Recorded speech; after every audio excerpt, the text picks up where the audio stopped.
Welcome everyone to the Smart Ports Workshop. I'm David Bader, a distinguished professor and director of the Institute for Data Science at New Jersey Institute of Technology. And I'm very pleased to moderate this event today. We are live on both Zoom and also on a YouTube stream. For questions today, please use the chat function in Zoom to ask your questions, and I'll help moderate those to the speakers. Or if you wish to raise your hand in Zoom, then we'll call on speakers as they come. Today's meeting is being recorded and it will be available afterwards on our YouTube channel, so please look for that. This workshop is part of the NJ Big Data Alliance workshop series. And before talking more about NJBDA, what I'd like to do is tell you a little bit more about what I've learned on smart ports.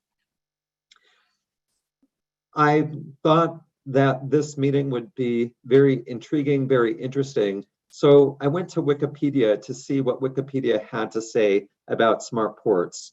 And one of the definitions given there is that smart ports employ smart technology solutions to increase efficiency, effectiveness, and security by making ports more environmentally sustainable, economically efficient, and capable of handling increased port traffic. So that covers many different things, many different aspects of port operations. I also wanted to get a feel for what ports meant to the US and the US economy, and also to our workforce. NOAA's Office of Coastal Management says in a number of facts given that 76% of all trade involves some form of marine transportation, and that figure jumps up to 90% if we can consider international trade as well. Annually, ships move more than $1.5 trillion in and out of US ports and support more than 13 million jobs. And in the United States, there's 15,000 miles of waterways, seaports, and other commercially navigable waters in the United States. So these are really a key component to the US economy. And for that, we decided to invite three really well-established speakers to talk about these issues in the smart ports. First up, we'll have Beth Rooney, the port director at the Port Authority of New York and New Jersey, and then Dennis Montz, the chief operations officer for Advent eModal, and Ann Strice-Weeder, director of freight planning at the New Jersey Transportation Planning Authority. To kick off this workshop, I'm very pleased to introduce Peggy Brennan from Rutgers University, and she will talk more about the sponsorship of this meeting and NJBDA. Thank you, David. Really excited to be here and to see the level of interest in smart ports. I'm just absolutely amazed at the number of registrations that you've had for this event, and just really glad to see that we've hit on a subject that's of great value and interest to so many people. Just a little bit of background on the New Jersey Big Data Alliance. The Alliance was founded back in 2013, and currently it's a consortium of 18 New Jersey universities and colleges, along with industry and government partners. And our goal is to leverage New Jersey's academic expertise in big data analytics, cybersecurity, AI, and advanced computing technologies to promote data-driven economic development across the state. So basically, we're a group of universities. I always say we're just a group of nice people who want to work together around big data and analytics. We don't get paid for this. We just have a real commitment to this vision and mission that we have for this organization. And we work really hard to bring educational opportunities like these workshops to our industry sectors and to our communities. And these efforts, specifically around the workshop, were funded through a U.S. Economic Development Authority grant called Technical Assistance in Big Data, Empowering Businesses in Opportunity Zones to Adjust to the New Data-Driven Economy. So we've had quite a few workshops already, and just like to give my thanks to the US EDA And I think our program director, Ed Hummel from EDA, is on the call today. So I hope he is and can enjoy the call and learn a bit about the smart ports. And look forward to a really interesting afternoon.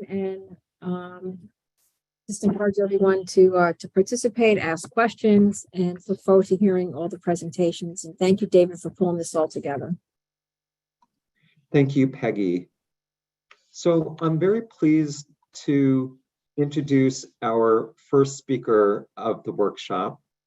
And Beth Rooney was appointed the director of the Port Department at the Port Authority of New York and New Jersey in May 2022. She oversees the management, operations, and ongoing development of the major marine terminal facilities in the Port of New York and New Jersey, the largest and busiest seaport on the East Coast of North America. As the port director, she is responsible for managing a nearly $400 million annual budget, advancing major capital programs, increasing cargo and passenger volumes, promoting diversity, equity, and inclusion in all of the port's programs, and fostering safe, secure, sustainable, and innovative practices focused on strengthening the port's contribution to the regional economy. Throughout her 31-year career, she has distinguished herself as a leader in port operations, marine transportation, and global logistics. Ms. Rooney regularly networks with a wide range of customers, partners, and stakeholders, and has a proven track record of collaboration, inclusive, and transparent leadership. Since joining the Port Authority in 1993, she has held a series of management positions with progressive responsibilities, including operations, leasing, property management, intermodal transportation, and technology planning. In the immediate aftermath of 9/11, she was named the first ever manager port security, a position she held for 14 years, developing and managing best-in-class port security and emergency management programs. She then broke new ground once again and assumed a newly created senior role focused on port performance. Focused on port performance, efficiency, and goods movement after she created the framework for the Ports Council on Port Performance. In April 2019, Ms. Rooney became the Port's Deputy Director and was instrumental in finalizing the Port Master Plan 2050, helped lead the port through pandemic-related growth of more than 35%, and gained approval from the U.S. Army Corps of Engineers to further deepen the port's navigation channels to 55 feet. She's a graduate of the State University of New York's Maritime College with a master's in international transportation and a bachelor's in marine transportation. She's also an accredited marine port executive from the International Association of Maritime and Port Executives, recipient of the U.S. Secretary of Transportation's 9/11 Medal, and two-time recipient of the U.S. Department of Homeland Security's Distinguished Public Service Award. We're very pleased to have her here speaking today on using technology and data to drive change in maritime transportation, distribution, and logistics. Beth? All right, great. Well, thank you, David, for that introduction, and Peggy, thank you also to the Big Data team for having me as well. Just want to make sure you can see a screen. Looks great. I think you should put it in full screen mode. Yep. Perfect. There you go. All right, awesome. Thank you again for having me. So I'm gonna, I got a lot to say in a little bit of time. So I'm gonna talk first through some basics on the Port of New York and New Jersey and what makes us tick. And then I'm gonna show you a variety of ways in which we're using data today and how that data will ultimately prepare us for what's coming in the future. So just very quickly, for those that may not be aware, the Port of New York and New Jersey, and the Port Authority, rather, of New York and New Jersey was established by Congress back in 1921 during the war, particularly because the two states were each seeking credit for supporting the war efforts. And in fact, they both were. But there was a little bit of bickering going on. So the concept was work together, promote and develop trade, international trade and international trade, and the movement of people and goods in and out of the bi-state region, both internationally and domestically. So when created by Congress, US Congress, the port district that the Port Authority has jurisdiction in is defined as 25 miles in radius around the Statue of Liberty that sits in New York Harbor. So in addition to the maritime facilities, I'm sure most listeners have traveled through one or more of our airports, Kennedy, LaGuardia, and Newark. We also have a small commuter jet airport, Teterboro, the tunnels and bridges, the George Washington Bridge, Holland Lincoln Tunnel, and then the 3 bridges that connect New York to New Jersey, New York, Staten Island to New Jersey. So the Outer Bridge Crossing, the Bayonne Bridge, and the Goethals Bridge. And then we have the World Trade Center complex and the PATH rail system. In terms of the Port of New York and New Jersey, our maritime facilities, we're what's called a landlord port. So we own or have control of the land for large, long periods of time. And then we in turn lease the property out to private sector to operate in accordance with their own business models. The opposite of a landlord model is an operating model. Ports like Savannah, Georgia, Charleston, South Carolina are operating ports where it's the Port Authority, the public Port Authority, who is actually contracting with the ocean carriers and with the labor to move the cargo on and off the ships. We're not only the largest port on the US East Coast, but for 6 months in 2022 and the first months of 2023, we are the largest port in the country. We've finished 2022 full year activity by being the second largest port in the country, taking over the second spot from Long Beach, California. We've got a total of 3,000 acres of property, and you can see that we are divided between facilities in Port Newark, Elizabeth, Staten Island, Port Jersey, and Bayonne, New Jersey, and then over into Red Hook, Brooklyn area. We're more than just containers. Containers gets an awful lot of the time that we spend talking to folks about what we do. But we also have 3 auto processors. So these are new automobiles that are coming into the United States, and as well as new automobiles that are manufactured in the United States and are exported from here. There's 3 cruise terminals in New York Harbor. 2 of them are on Port Authority property, one in Bayonne, the Cape Liberty Cruise Terminal, and one in Brooklyn. And then we handle a variety of bulk and break bulk cargoes. So these are loose cargo that doesn't go into a container. So it's things like your morning orange juice, cement, lumber, road salt, scrap metal, and even the edible oils that go into a lot of the commercial bakeries that are, around our region. We also operate a unique domestic rail float operation where trains get driven onto a deck barge, and that deck barge leaves Port Jersey, and gets floated across the harbor to Brooklyn, where they're then able to connect domestic trains with some of the outer boroughs as well as Long Island. The alternative to that is that those trains would have to go up through Bergen County, New Jersey, into New York State, all the way upstate to Selkirk, New York, cross over and the Hudson River and come all the way back down. So why is the port of New York and New Jersey important? In addition to those 6 container services, container terminals, what is important is that the ocean carriers, the folks that own and operate the ships, bring their cargo to the port of New York and New Jersey.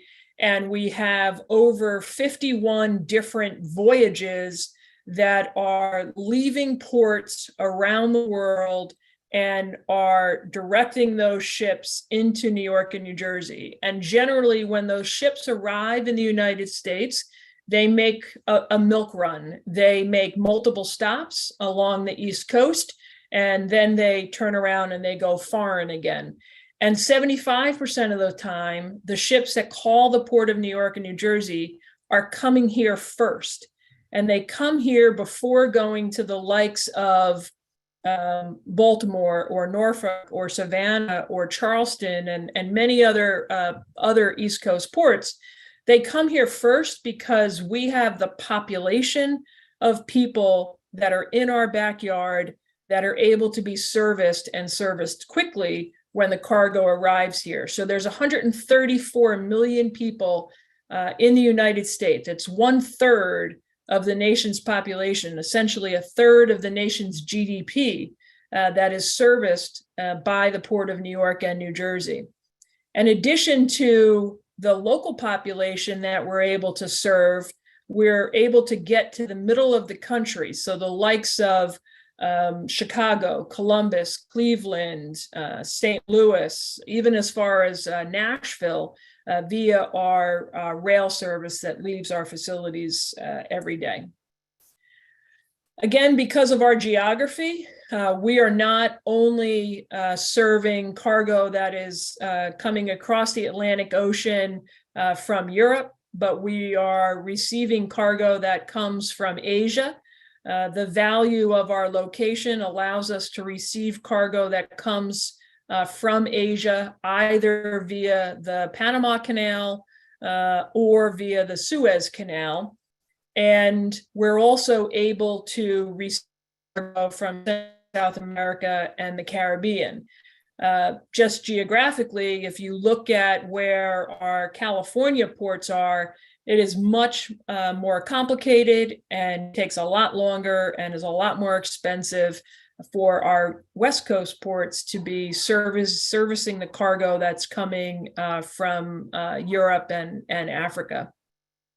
One of the things that has been happening throughout the pandemic and in response to the pandemic and a number of supply chain challenges is that manufacturing is shifting out of China into Southeast Asia. So the likes of India, Bangladesh, Vietnam, Malaysia, Indonesia.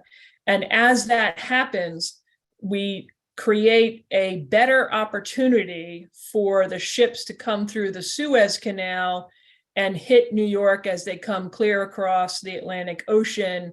And they can do that in a competitive way as compared to ships that would be leaving China and Japan and coming directly into the California ports. So I spoke about the reach that the Port of New York and New Jersey has. It's population. So right within 1 hour of our facilities, we can reach 13.3 million people. And when you compare that to our counterparts in the Port of Virginia, they are able to receive just a little bit more than that after 4 hours of transportation. And same thing with the Port of Savannah. In order to reach the numbers of consumers that we reach within 1 hour, you need to travel 4 hours outside of the ports of Virginia and Savannah to handle that same number of consumers. And then what we're able to reach within 4 hours, 46 million people, we're able to reach more people in 4 hours than Savannah and Virginia combined are. So as a result, the ocean carriers come to New York and New Jersey first. They drop the largest concentration of their cargo in the Port of New York and New Jersey. and then we deliver it from our facilities out to the market. So I spoke about our rail network, just 2 additional points on our rail network. One is we have rail facilities on 4 of our 6 container terminals directly. So they have what's called on-dock or near-dock rail service. We're serviced by Norfolk Southern and CSX, 2 Class 1 railroads, and we have the capacity to reach or to handle 1.5 million boxes per year by rail. And in doing so, again, you can see that we're not only serving the Midwest, but we're able to access into New England and into Eastern Canada. And a piece of cargo that is offloaded from a container ship today is Tuesday, could be on the train this evening and could be in Chicago on Thursday morning. And with larger ships, that cargo will be in the Midwest before the ship even departs the Port of New York and New Jersey on its way to the Port of Virginia. So it just makes more sense to take it off here. In terms of last year's activity, we handled 9.5 million TEUs. A TEU is a standard measure of a container, generally 20 feet long, 8 feet high, and 8 feet wide. You see these boxes on the road day in and day out. We handled 9.5 million of those. We moved 707,000 of those boxes out by rail. We also imported 423,000 automobiles, handled almost 750,000 cruise passengers. And remember, where the cruise business was, it didn't begin to recover until last year. So we expect that hopefully we'll do double that number of cruise passengers this year, so long as everybody, remains healthy and there are no more COVID-related impacts on travel and tourism.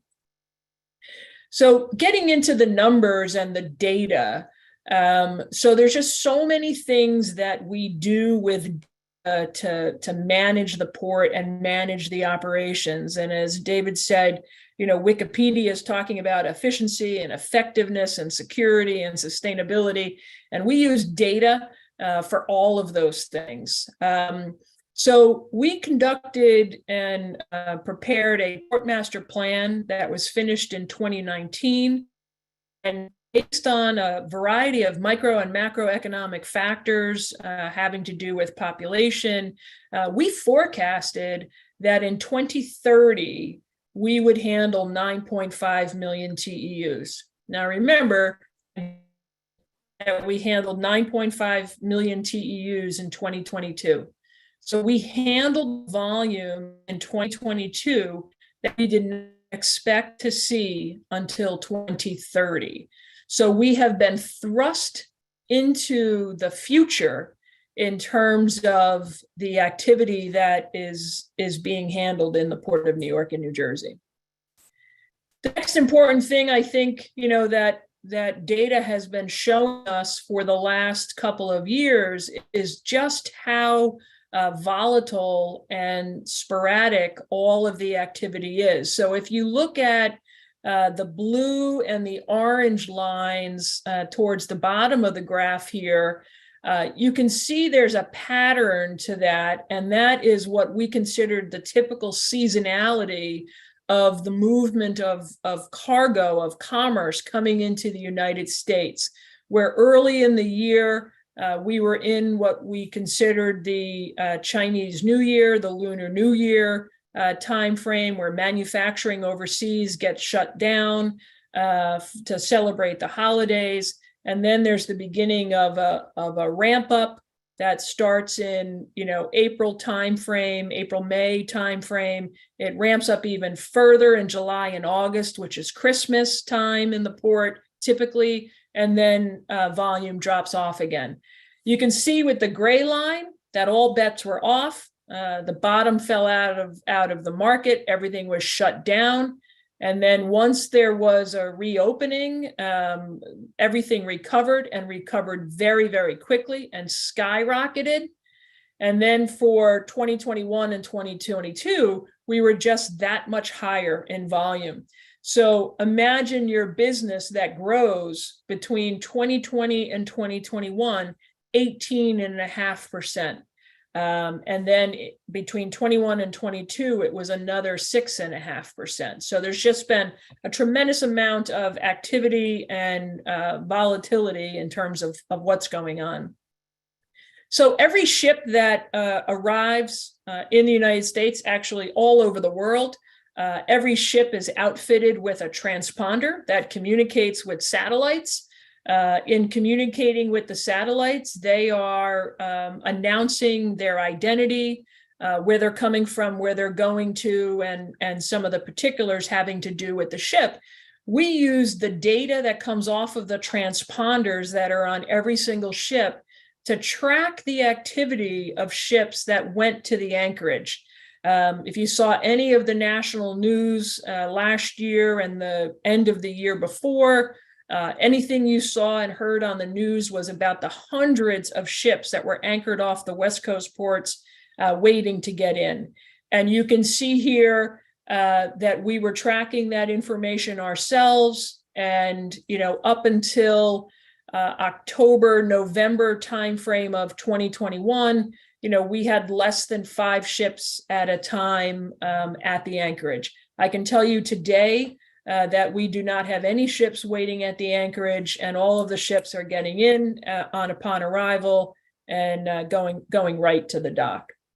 One of the other things that we tracked with data, and this is based on really a lot of using Power BI, business analytics, and big data to help us track and identify the number of empty containers that were stored and staged in the port. Because what happened as we got further and further into the pandemic and these surges of cargo activity, the ships wanted to discharge their cargo and get underway to their next port of call very quickly. So the empty containers that need to get repositioned to Europe and Asia and Central and South America for the next set of imports would just get left behind on the docks in New Jersey. And what that eventually led to was no more room at the inn.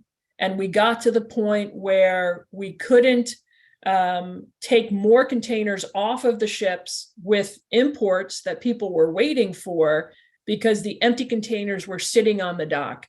So we used, business intelligence and data analytics to develop what became now a program where we are requiring ocean carriers to evacuate those empty containers within a time frame or face a fee to do so.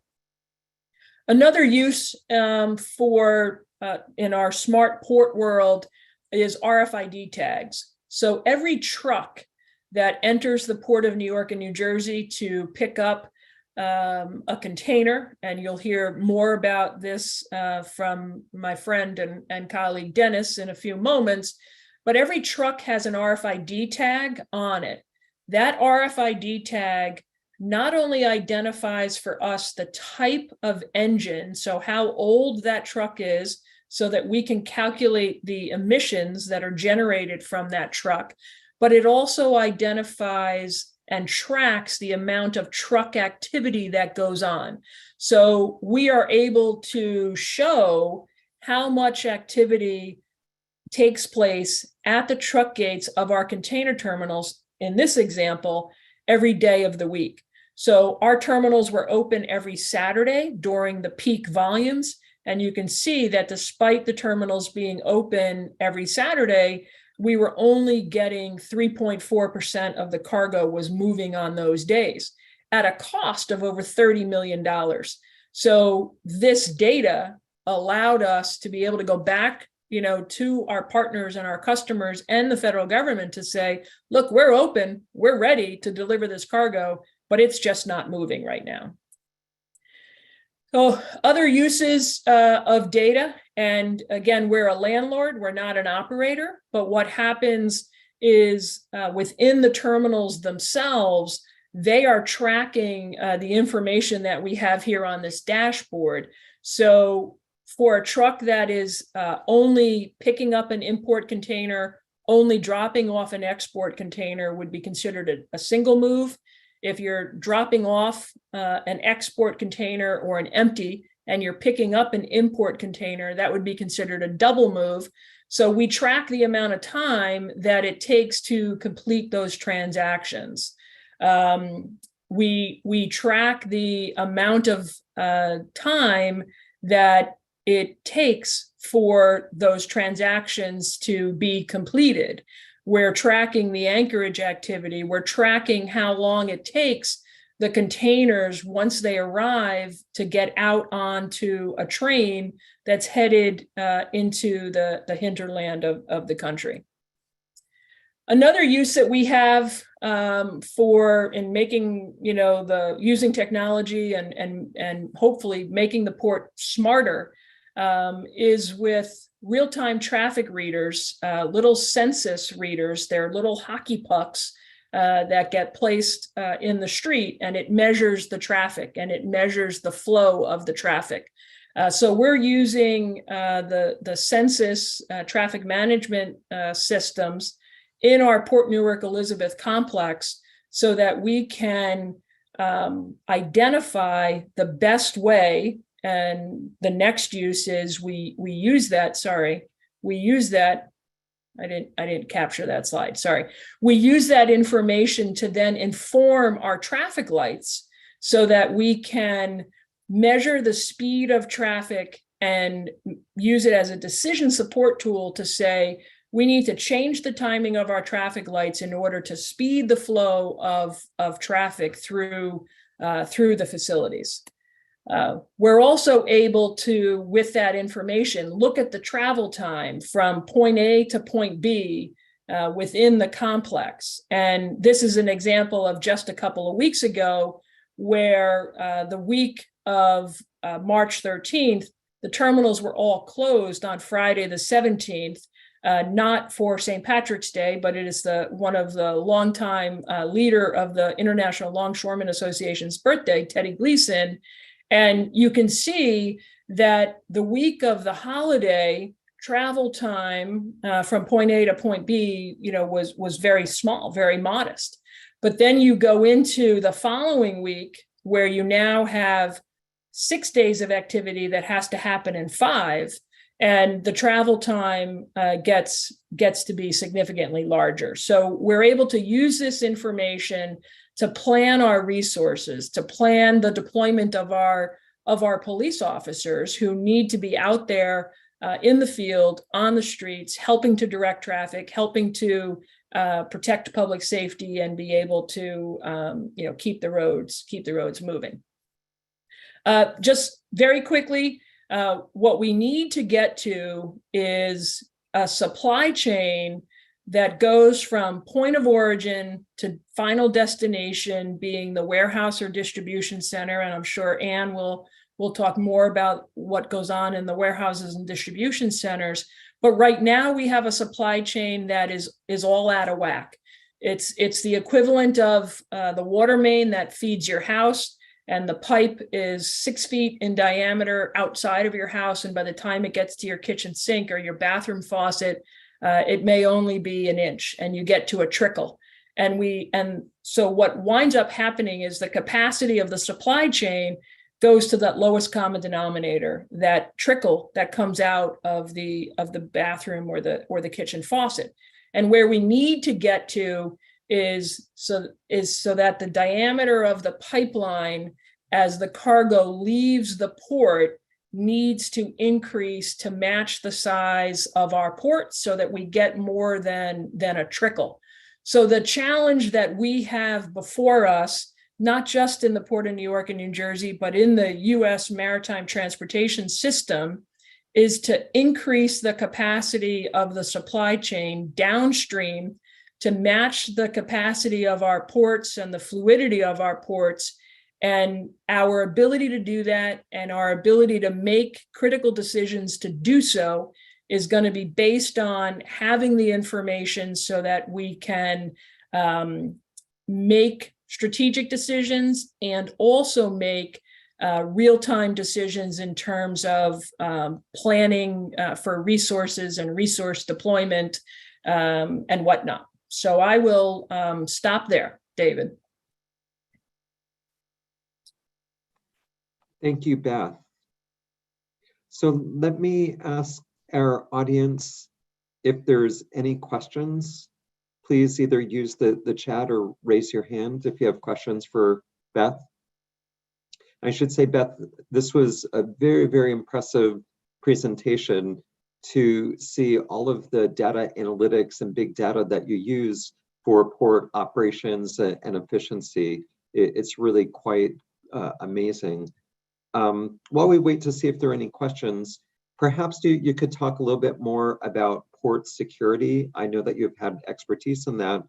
Are there any aspects that you see to make a smarter port for the Port of New York and New Jersey, including aspects of security?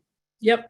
No, it's an excellent question. And ironically, I skipped over that part.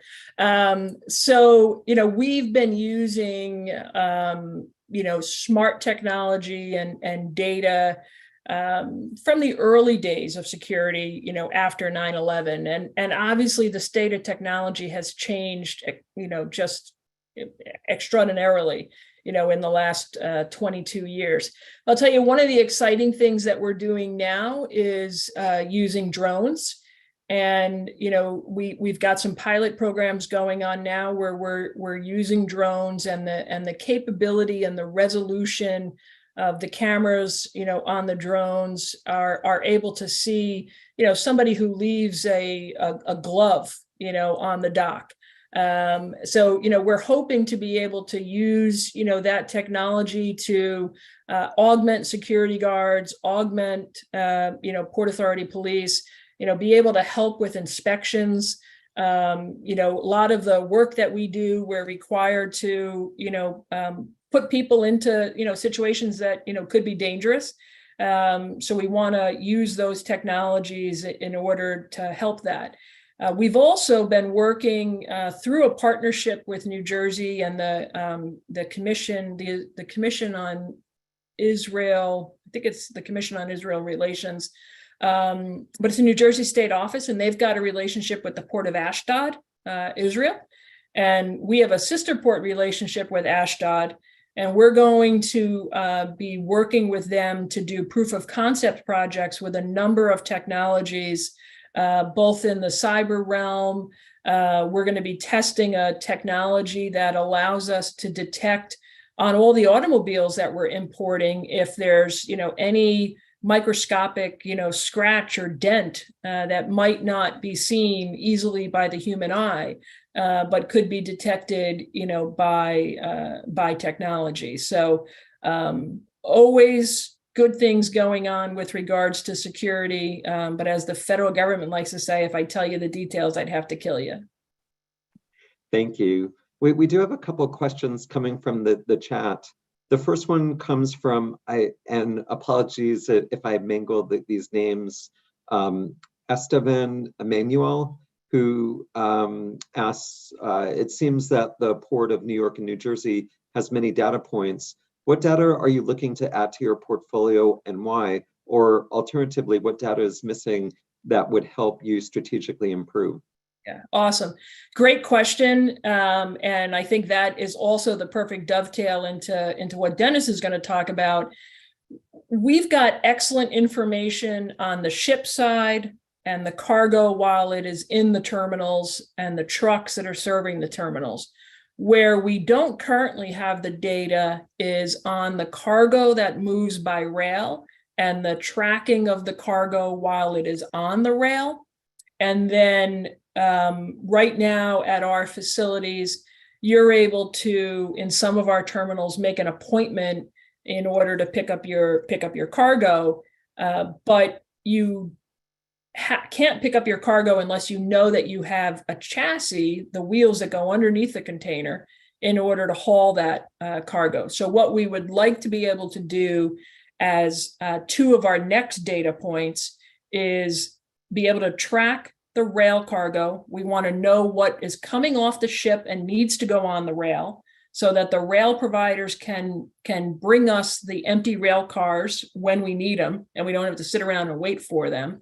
And then we want to be able to have real-time visibility into the supply of chassis, and then allow our trucking community to be able to make an appointment to reserve a chassis as well. Thank you. There's a question from, I believe the name is Bo Porzio, who asks, how do you maintain and manage the physical infrastructure of the port's assets to ensure minimal breakdowns and lag times? Yeah, that's a great question as well. So the Port Authority has our own maintenance staff. And so within our maintenance staff, we've been using some legacy programs that allowed us to schedule our preventive and routine maintenance. We are migrating to the 21st century version of that asset management software. And, to be honest with you, Bo, one of the challenges that we've had is a lot of the guys that maintain our infrastructure and our assets and our systems, they have knowledge that has been established over 20, 25, 30 years, working for the Port Authority. And those guys and gals are about to retire if they haven't already. So we've been also capturing the information on what exactly does it mean when you have to go out and do that work order to inspect a pump or to change out a filter. We're developing the written instructions for how to do that. And in fact, one of the programs that we're looking to do with the Port of Ashdod is they have a virtual reality platform that we are looking into marrying the virtual reality platform with our asset management platform, so that our guys can go out not with written instructions, but with virtual reality, headsets instructing you on how to do things. Seems pretty cool to me. Thank you. So a couple other questions. I know that when we chatted in preparation for this workshop, we talked a little bit about challenges with workforce and workforce development, and also impact to operational efficiency. Would you care to elaborate more on your thoughts on workforce? Sure. So there's so many components to the workforce issue. But if we just stick on the technology, things for now, if you consider the equipment that is used in all of our marine terminals, that's used on ships, that's used in our warehouses and distribution centers, even the trucks, particularly as we begin to migrate away from diesel engines to electric or hydrogen or ammonia, or who knows what else the power source is going to be.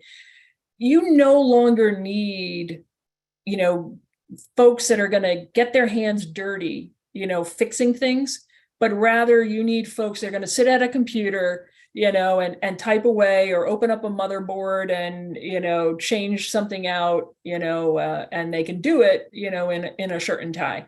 So the types of people that we need to support our industry is changing, and is changing from brute labor to technologically savvy. Another issue that we have with our industry is that most people have no idea what we do. And those people who do know it in the last couple of years is only because 3 years ago they couldn't find toilet paper. And it was, the question of the early days of the pandemic to say, well, where does my toilet paper come from? I'm used to just getting it from the grocery store, or getting it from, the Price Club or Sam's or something like that. So we need to do a better job of educating people about the industry and the importance of the industry. And part and parcel of that is there's over 9,000 companies in the state of New Jersey that manufacture things. manufacture things right here in the state of New Jersey. And folks don't know about that, but they're dependent upon either parts or components or raw materials that come into the port. And our ability to sustain ourselves with what we can manufacture within the state, needs to be developed further. So, again, we need to educate people that, there's a lot of really good paying jobs that are available in the supply chain and in transportation, distribution, and logistics, some that require college degrees, many that do not. All that will provide a very stable environment in which to grow up and grow old. Thank you. So you mentioned some of the other large ports in the United States, like Long Beach and Savannah. If you had a report card to grade all of the ports in terms of them being smart and smart ports, how would you compare the Port of New York and New Jersey with the other ports in the country? To be honest, I can't answer that question because I have a hard enough time keeping track of what we're doing, let alone what they're doing. I know we're all working, on various initiatives. I know of some of the initiatives that they're doing, but I'm certain that I don't know of all of them. So I of course I'd like to say that we're number one, but I can't really say it with any authority. Thank you. Any more questions for Beth? Yes, so there's a question that's come in. Are you going to use unmanned cranes, trucks, and vehicles to make ports fully automated? Something cool like Yangshan Automated Terminal in China? Yeah. So as of right now, there's no talk about fully automated. We do have one terminal in Bayonne that is what's referred to as semi-automated. And essentially the machines are able to sort the cargo at night based on the appointments that the truckers make to pick up the cargo the following morning. But there is still a human interface with those machines to do the first couple of feet of the lift and the last couple of feet, of the drop. Personally, automated trucks in the New York, New Jersey area scare the daylights out of me. I just can't imagine a time when we're driving on the New Jersey Turnpike with a truck that's 80,000 pounds that is automated. It just scares me. They can go ahead and operate in Iowa, but I don't think we're going to see them. I don't think we're going to see them in my lifetime, if at all. Thank you. In our area.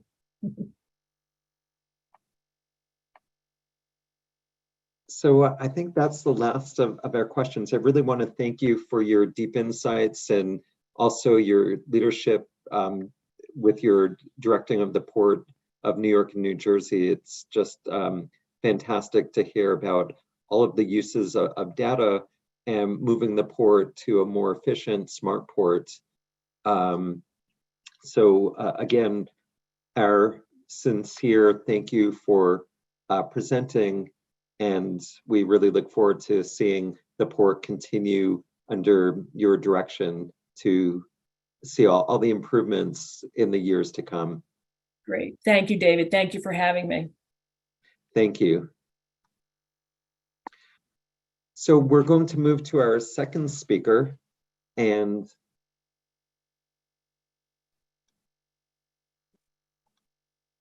we have Dennis Montz, who is the Chief Operating Officer of Advent eModal. Let me introduce Dennis before he speaks. Again, thank you again for agreeing to join the Smart Ports workshop that we're holding.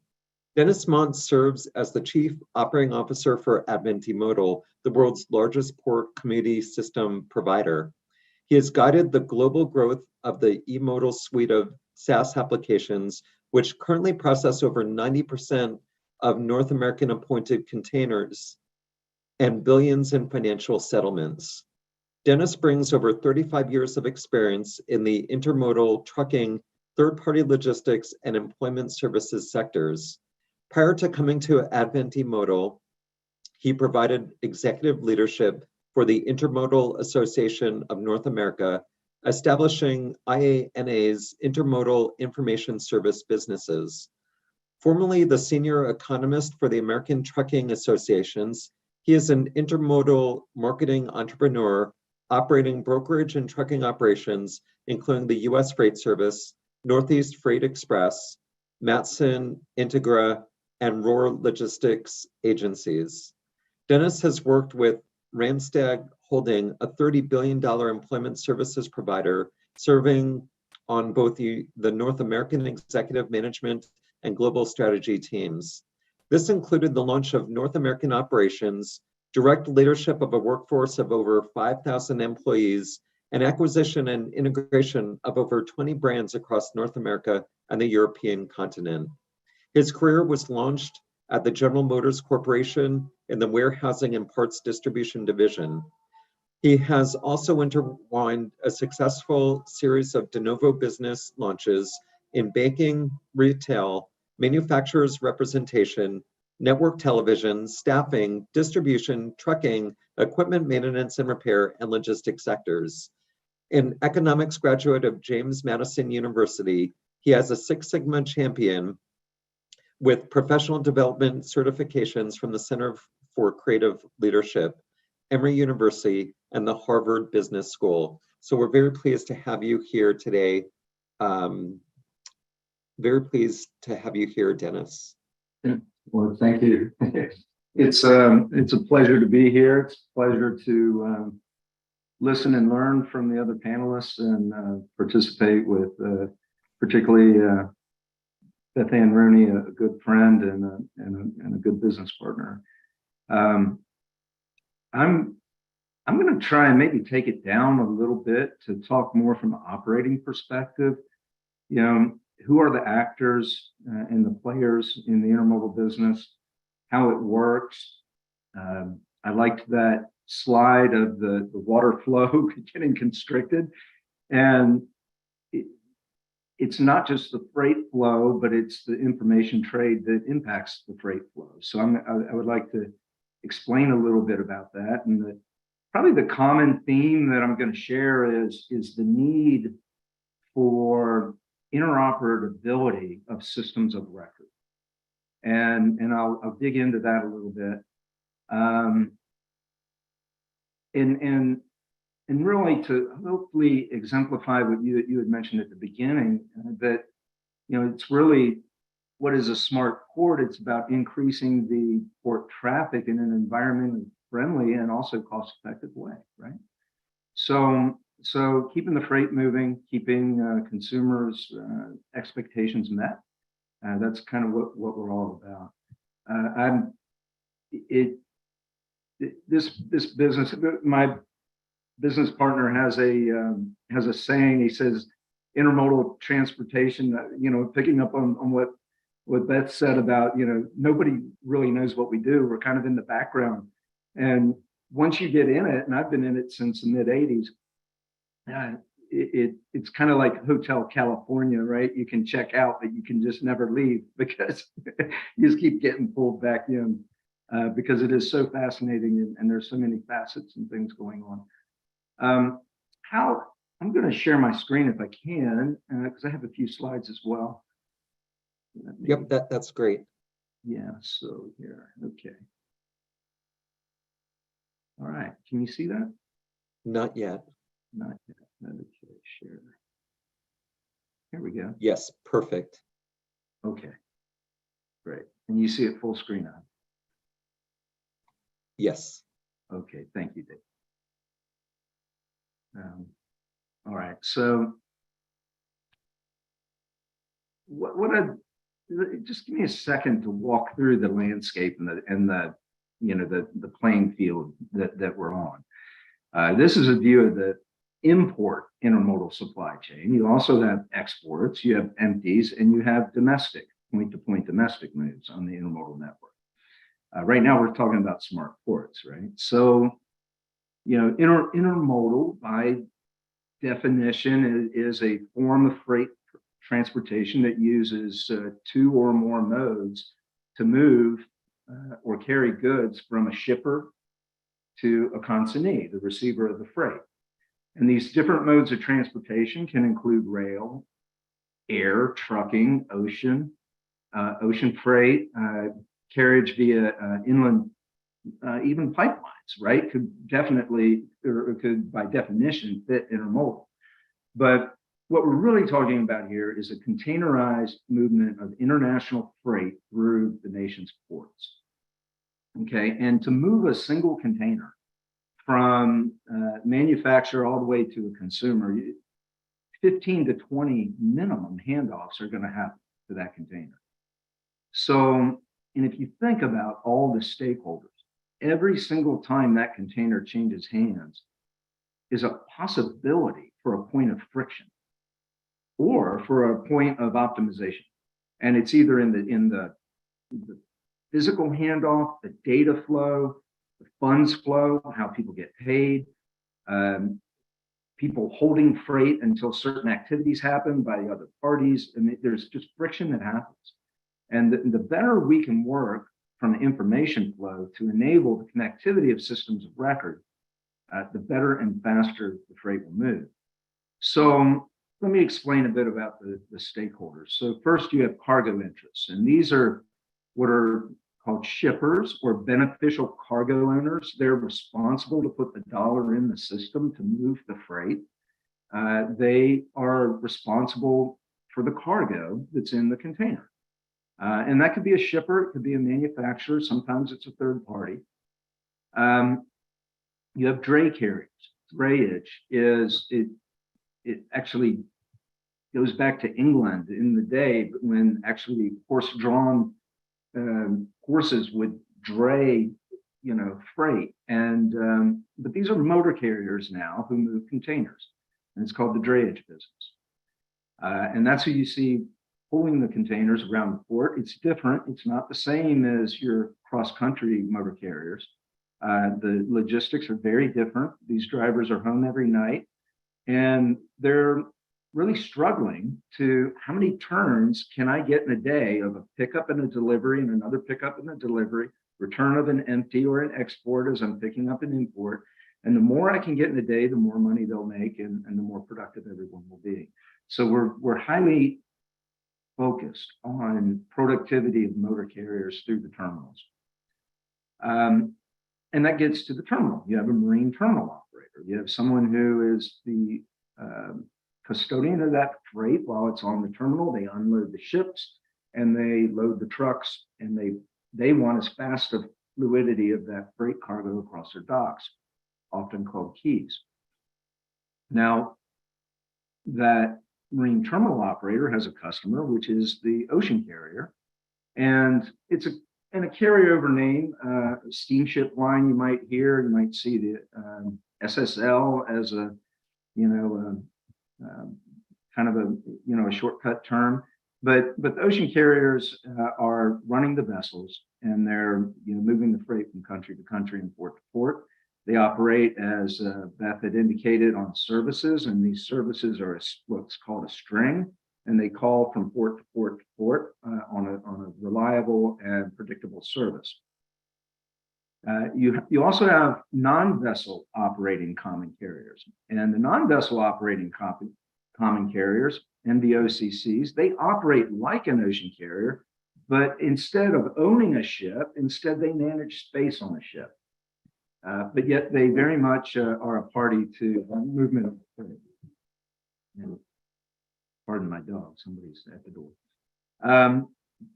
Then you have freight forwarders who operate as an agent of the shipper, and it's a brokerage business. So they're trying to move freight. They interact with the ocean carrier or the NVOCC. Sometimes they are an NVOCC, and they're consolidating lots of freight to move onto the ships. Container arrives, a a BCO, a beneficial cargo owner, or cargo interest is trying to move that freight out of the terminal. They send the load to the drayage carrier. They need a chassis. As Beth indicated, chassis demand planning is very important. So you have chassis providers. And the chassis providers are also termed intermodal equipment providers by the Federal Motor Carrier Safety Administration, and they have operating authority similar to a motor carrier and responsibility for the safety and maintenance of that chassis and what's called the roadability of the chassis. Chassis gets mounted with a container. The dray carrier takes it out of the terminal after all types of interactions to understand the availability of that container, maybe booking an appointment. And then you have a warehouse provider, you have a distribution center operator, or you may have a transload facility that's going to. The point I'm trying to make about this is there is a large cast of characters, and they all have independent systems that they rely on. There's not one big smart port system that they all use to operate their businesses. They have to use systems that are very bespoke and custom designed to their piece of the business that they need to run. And when the systems do not talk, it could be a problem. Couple more nuances of the business that I'll highlight just to help you understand some of the complexity is that some of this freight is coming in for local delivery. Beth mentioned the rail interconnectivity in addition to the chassis and the importance of demand planning on the rail side. When that box goes to the railroad, either on dock rail, or it could be a rubber tire move to the rail facility, depending on the port, that container is moving typically on something called an IPI move, or inland point intermodal. So the container is coming to the port, but it's destined for, let's just say, Chicago. Well, it's going to go by rail to Chicago, and that whole move needs to be planned in advance. And that inland point destination then has a dray pickup at the other end for destination delivery. The third thing that could happen is that container could go to a local transload facility where the international containers are stripped and restuffed into domestic containers because you can fit nearly two 40-foot international containers in one 53-foot domestic container for the purposes of reconsolidation of the freight, as well as cost savings to move that container inland. But all of it is still an intermodal move, and all these same players are interconnected. And the reason that that's important is because that enables the immediate return for the ocean carrier of the empty container versus that container going all the way into the hinterland and then having reverse logistics of the empty bag. It can also save money, and as I mentioned, it can also provide large retailers with the opportunity to mix and reconsolidate freight to where it needs to go inland. Another complexity is that sometimes the ocean carrier takes responsibility of that container all the way to the door of the receiving shipper. That's called a door or a carrier haulage move. Flip side, they could say, no, we're just offering a point-to-point port move, and that's called merchant haulage. And at that point, the shipper takes responsibility of working with the dray carrier to get it out of the port. Again, very different parties driving very similar freight movements, but the information flows are very different in how it works.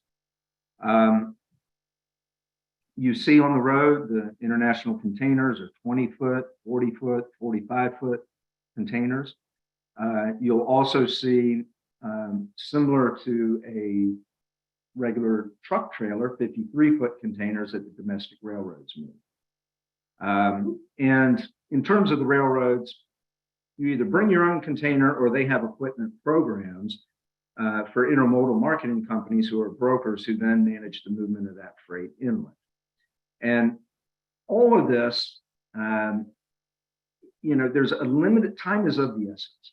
There's a limited amount of storage on the terminal. And if you go beyond that allotted free days on the terminal, storage fees begin to apply. And that's called import demurrage. And there's a limited amount of time that container can be on the street before coming back empty. And if you go beyond the allotted free time on the street, empty detention charges begin to accrue. And the same for export. There's a concept of the earliest receive date that the terminal can take the container in. If you come in early, then there's storage due called export demurrage for that container coming in.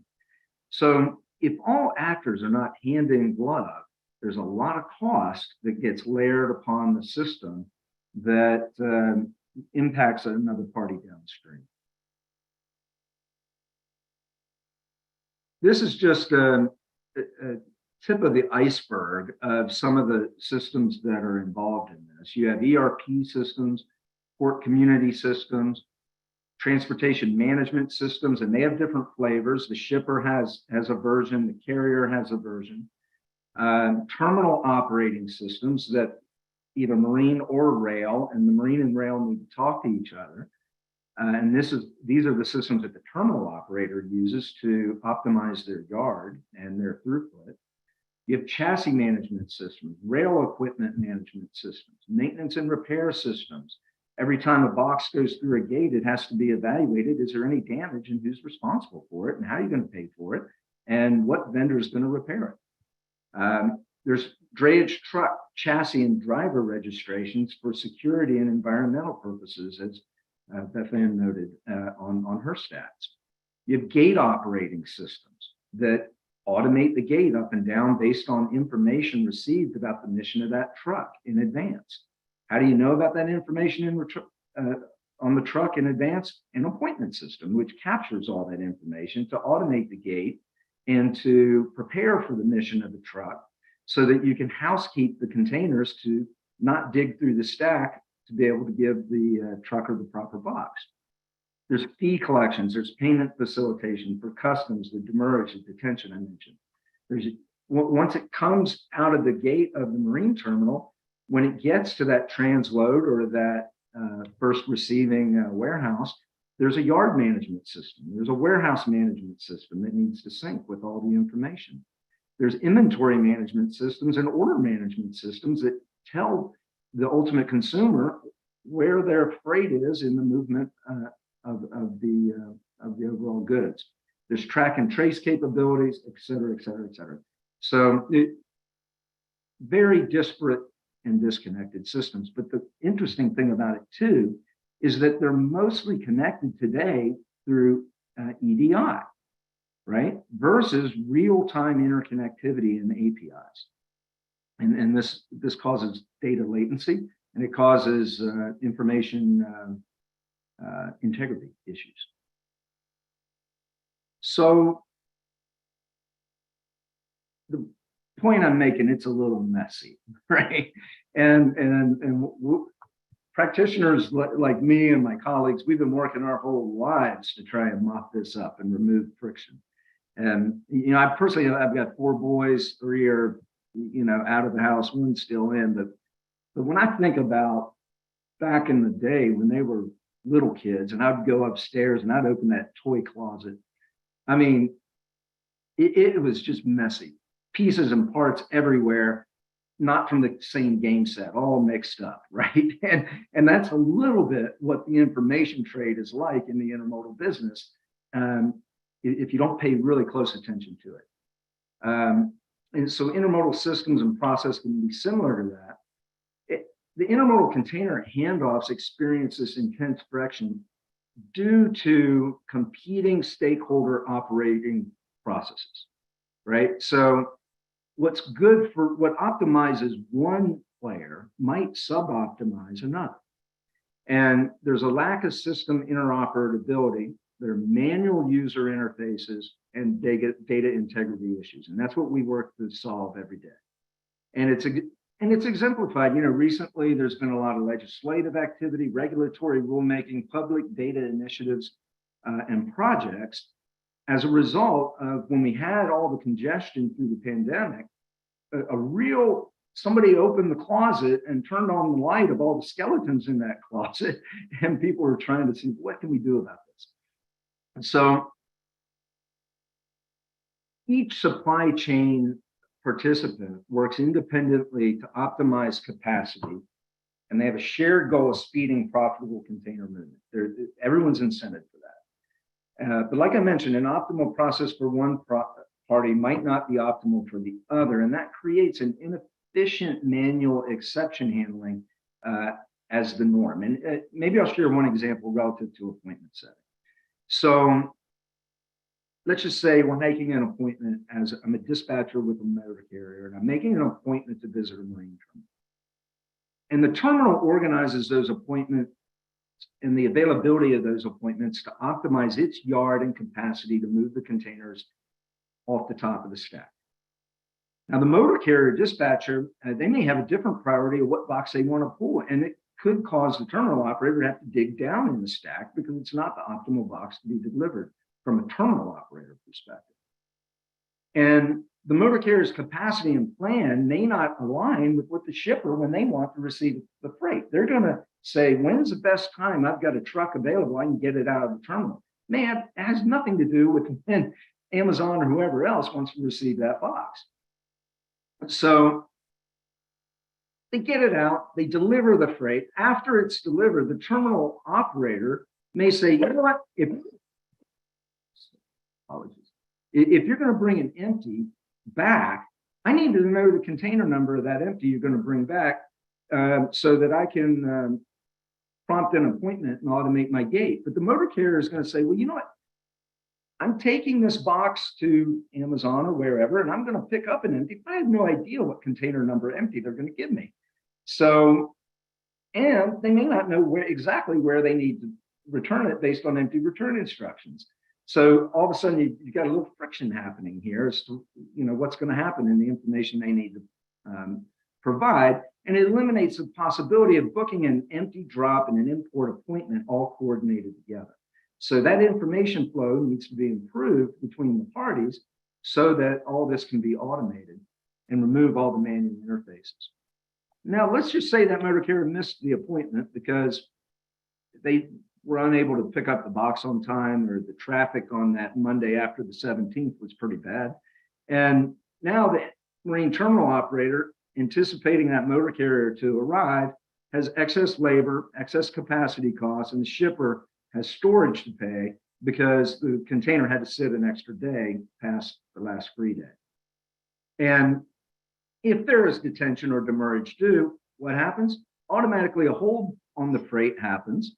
So the container can't move until that payment's made. So if there's not a smooth way to quickly and efficiently pay that storage charge, there's going to be a problem. So it's about clear visibility, trade of information to ready the mission of the container as the utmost importance on all parties. And otherwise, the speed of the freight flow will be impacted, and the disruption will have significant downstream impact on another party for which they have poor visibility to understand that that's about to happen to them.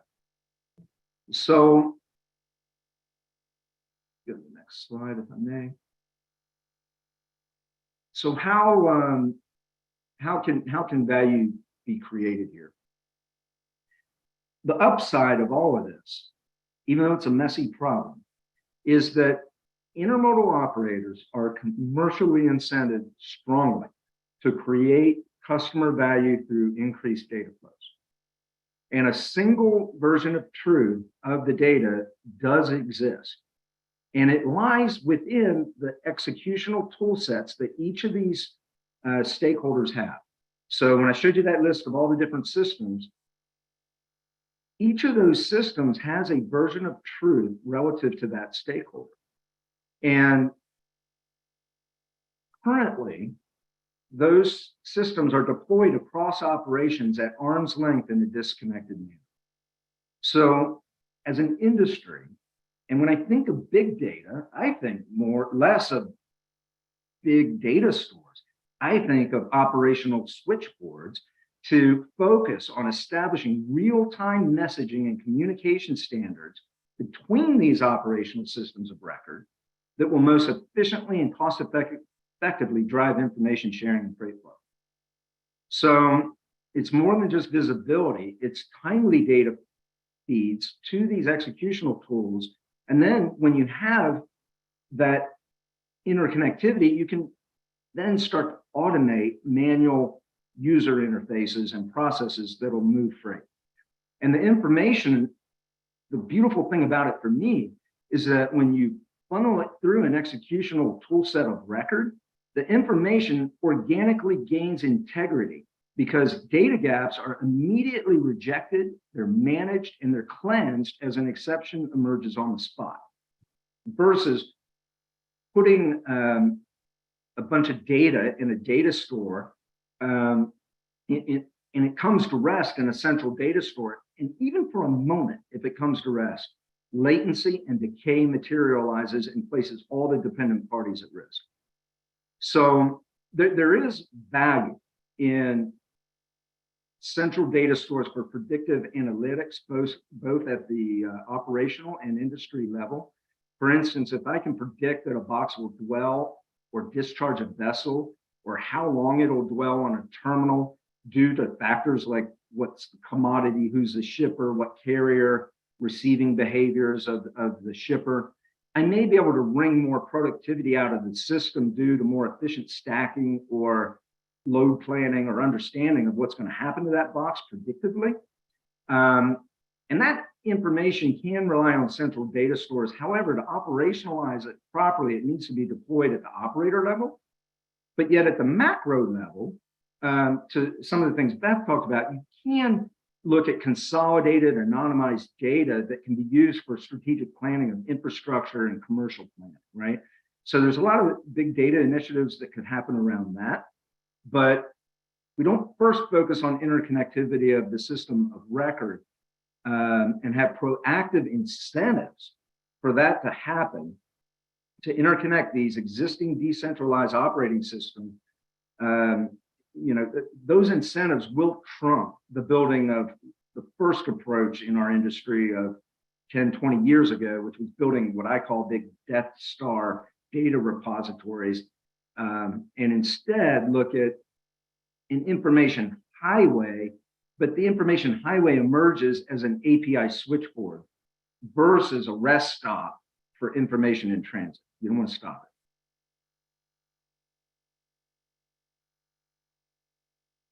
If I can get my mouse to work, I'll forward the slide. Okay. So we do have some best practice examples. And one of the first I like to highlight is Port Truck Pass. And that's in New York, New Jersey. It's really the first port community system that existed in North America. And it's a collaborative effort. Sustainable Terminal Services, which is a consortium of all the New York, New Jersey terminals, came together to create it with the support of the Port Authority of New York, New Jersey. And it has a terminal information portal system as a part of it. I'll show you a view of it in a second. But, it's about, hey, how do we focus on fast, secure, green cargo movement? So it's a system that's used to manage the truck programs, the clean truck programs. It's a system that's used to identify trucks and traffic flows at the gates. With the RFID tag is a piece of it, but it also provides cargo visibility to all stakeholders in an appointment setting vehicle for the terminals. So that, and I'll show you a view of it, and you'll see when you see a screenshot as to why it might be of value in solving some of the problems that I've highlighted, because it has APIs that interconnect to anybody who's connected to it, so it can serve kind of as a middleware translator. And there's great value to that, to beneficial cargo owners, but all stakeholders, because it can be a vehicle to trade that chassis and rail data that Beth mentioned earlier. We have large retailers now also as best practice. I wish I could mention them, but I might be sharing some of their secret sauce. But what they're doing is they're establishing direct interconnectivity through smart port systems via APIs to interconnect with lines, ocean carriers, terminal operators, and motor carriers. And And this is really changing the game. So in the truckload sector, if you need a truck, pick something up at one warehouse and send it to another, you're going to say, hey, I need you to pick it up on this day, and I need you to deliver it on this other day.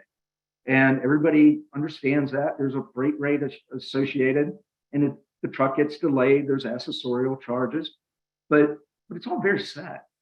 In the drayage world, it doesn't work like that. A shipper says, hey, I need this container. And then the motor carrier watches for the availability of that container. And when it finally becomes available and they can book an appointment and they can get it out of the terminal, the shipper typically has no visibility to that. And Port Truck Pass gives them that.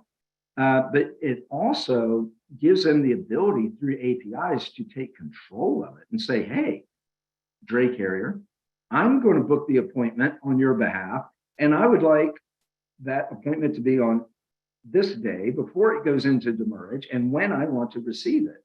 And then you can accept or reject that load or grab another load that works for you that's appointed at a time that optimizes your system. And this is happening today, and it's really removing a dark operational hole for shippers that used to exist, both in the terminal and in that first mile to the next movement. Other ports, Northwest Seaport Alliance, they're showing dashboards of appointment availability and efficiency to help stakeholders understand how to get in and out of the terminals better. We're working intently on being able to, a terminal operating system is a decision of the terminal operator what system they want to use in their terminal. Just like in your homes, you have some probably have YouTube TV, some might have dish, some might have an antenna. You take your own decisions of how you want to consume your television or your music. Well, terminal operators do the same in their operating systems, their gate systems, and their appointment systems. But what that drives is, and when you try to push across an entire universe of operators, a common one system, you have to use this one. It may not work well for their systems, and that never works out. So what we're working on today is agnostic, Expedia-like, or Google Flight type appointment setting that can interact with any appointment system for the motor carriers. And the more we think like that in terms of interfaces that can agnostically serve as middleware to all types of systems, the better it will be. And this is actually happening right now in many markets. And then there are terminal operating systems, because there's a silly saying, if you've seen one port, you've seen one port. If you've seen one terminal, you've seen one terminal. Well, terminal operating systems are highly customized by the terminal. So what some of the more savvy terminal operating system providers are doing is setting up a one-to-many connection, middle connectivity APIs that by one standard connection, you can connect to all the terminals they service, regardless of how customized they are in their deployment of that terminal operating system. And over the next couple of years, that's going to save the industry millions and millions of dollars and improve the communications tremendously. And then lastly, you have big sophisticated motor carriers who are leading the way in consuming these exact same APIs and middleware products to efficiently and centrally communicate to all their operations around North America. And then that will trickle down to the smaller motor carriers as that becomes more pronounced. This is just a view into the container lifecycle details as seen in Port Truck Pass. And you can see, you can load in your containers. You can do this via API. You can do it via the user interface as well, depending on your maturity. And you can see all the details of your container. Is there a hold on the freight? What vessel is it on? Is it available? A timeline of what's happened to that container at each status event that's happening. And then if you do have fees due or anything like that, an appointment that needs to be set, you can do it directly from this same interface in a very clean and simple way. and you can see types of holds. There could be fee holds, there could be customs, there could be freight holds. There's all types of different types of holds. So, I'll close on content on, when I look at the mission of data-driven economic growth, for the Big Data Alliance, I was thinking about just a few focus areas. One, just recognize that operators have existing tech investments in these systems of record. Two, incent and prompt interconnectivity and interoperability and standards across that entire container lifecycle that I just showed. And then third, think more like Expedia or Google Flight. I like to use Google Flight before I go into book an appointment to see all my options. And then maybe I go ahead and jump over to Delta, or maybe I don't. Maybe they funnel me there. But the reality is that interface provides a lot of value to provide interconnectivity to many systems. And versus trying to take all the data from all the systems and put it in one spot and then use it, because it really won't be of value more at rest. A couple quick things, just so you know the perspective we come from. We're in every U.S. North American port complex, 310,000 active monthly users trying to solve these problems that I described and reduce the friction on a monthly and daily basis. And we touch 80% of the marine container movements through North America. So we have a pretty good perspective on it. And we do that across about 15 to 20 core applications that rest on a common platform with common user sign-ins. And we're but one of many tech providers in this area. But we do have many, many customers, and you'll recognize all of these names, I think, and all of them from New York, New Jersey as well. So that's all I have, David. I know I've been broadcasting for quite a while here, but happy to entertain any questions. Thank you so much, Dennis. Just a very impressive talk and all of the work that you're doing in intermodal operations. If there are questions from those attending, please use the chat to ask those. Maybe I'll ask a couple of questions to start.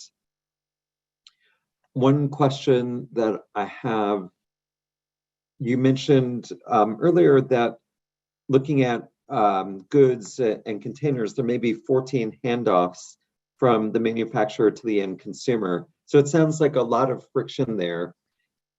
Are there areas where you think are the biggest gains that could be made in some of those handoffs, or places where you think smart technologies would be the biggest win along those handoff chains? Yeah, I think there's a couple of things to that. Bear with me one second. I think the one is, adequate demand planning on all parts. So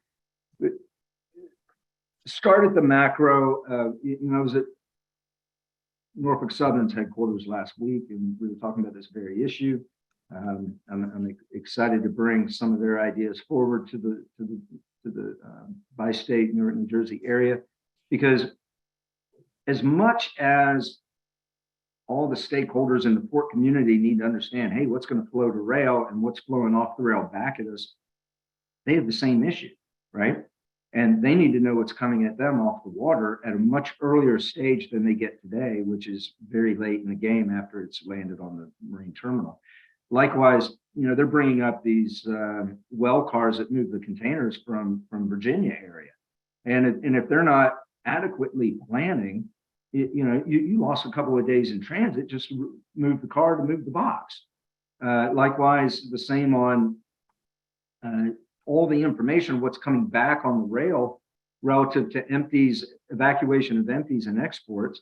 The ocean carrier needs to understand that so that they can adequately plan their vessel to know, okay, how many empty containers can I effectively sweep out of here relative to the exports, which take priority because of their revenue moving loads. And do I need an extra sweeper vessel to come in here and evacuate out so that I don't incur charges and extra disruption from and on the port? So all of this demand planning is very, very important. The chassis are another issue. If you're going in to book a reservation for to call in a terminal, well, you know you're going to need a chassis. Go ahead and automate that process or connect it. Those types of things are very high value items. And then building just the infrastructure of interconnectivity between the systems of record and incenting that. Like anything you could do to open that up and make it easier. And so we're doing it with our systems because our customers are asking. And the more the entire industry moves in that same direction, the faster we'll be. But you do have to follow, you can't redefine operating practices for the practitioners who actually need to move the freight. Their process needs to drive it, but anywhere we find that process is being sub-optimized in the interaction with the other stakeholders, if there's anything we can do to grease that's where we need to look. Thank you. There's a question that's come into the chat from Seth. An obvious concern is cybersecurity to prevent bad actors accessing the systems. Any comments regarding this? And are there backup systems to preserve and protect the data? Yeah. So we're deep into cyber planning, to risk assessments, to penetration testing, remediation, and movement if anything goes down. Reestablishing systems. Quite honestly, this even caught the attention of the Biden administration in the pandemic. The real thing is, how do you create redundancy, right? And how do you establish it in such a manner that we tokenize everything? We don't necessarily take in data and hold it in a way that it's insecure. We push it out to endpoints where people can get just what they need, and those types of things. I think the more that we operate in a microservices and containerized environment, and cloud-based networks, that's been kind of easier to protect our data and our access and the information flows and the security around that. But for me, the issue, I think less of, we work hard on cyber and protection of everything we need to do in terms of the individual data, but I think more about speed, resiliency, stability, and system uptime, because of the amount of containers that we touch, that if the systems go down and they don't have proper failover, that will certainly impact the freight flow. But so it's kind of a two-edged sword. There's a couple of different issues to deal with there. Are there any data standards in this space? You mentioned that there's many different independent software frameworks and applications and APIs. Does the industry support standards in this space to ease the communication between all of these sort of Tower of Babel systems? Yeah. There's actually many parties working on data standards today.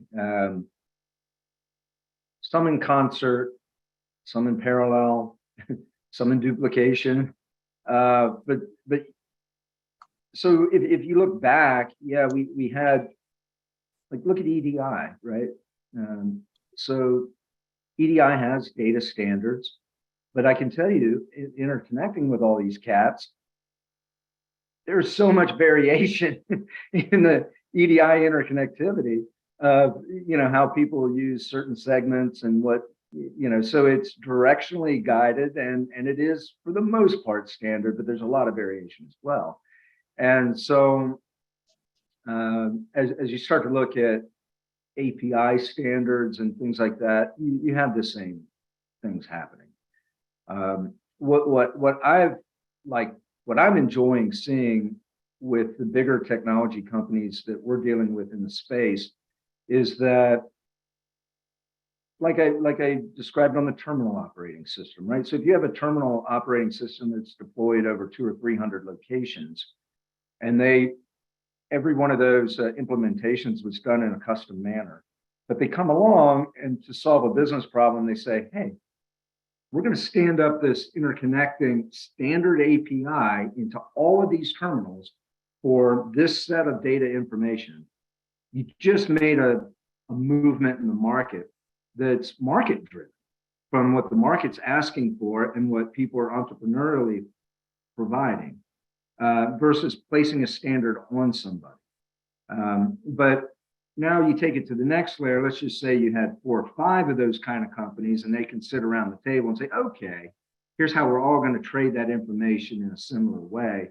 Then you get the next wave of it. But is it the chicken or the egg? I don't know. It's a little bit of both. Do you work closely with large distribution companies such as Amazon or brick and mortar stores like Walmart that have major large percentages of the goods that are either purchased online or in stores? So do companies like that impact your operation? We do work with them. We work with both of those companies you mentioned. And it's exciting to see what they're working on in this area. It really is. They're thinking forward. They're figuring out, they see this same friction that I described. And so they're trying to figure out for their network, how do I take that out? And they're taking more and more control to be able to do that. But at the same time, they're enabling more agility and flexibility in their vendors and their partners that are helping them move the freight by enabling them with tool sets that they might not have been able to develop on their own. So yeah, we definitely see it. Are there any data sets that you wish you had access to that would make your operations more efficient?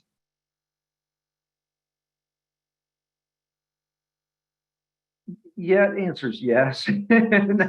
but it's honestly, those data sets are commercially driven ambitions, right? So, what we think we can build if we could, help them flow certain types of information faster.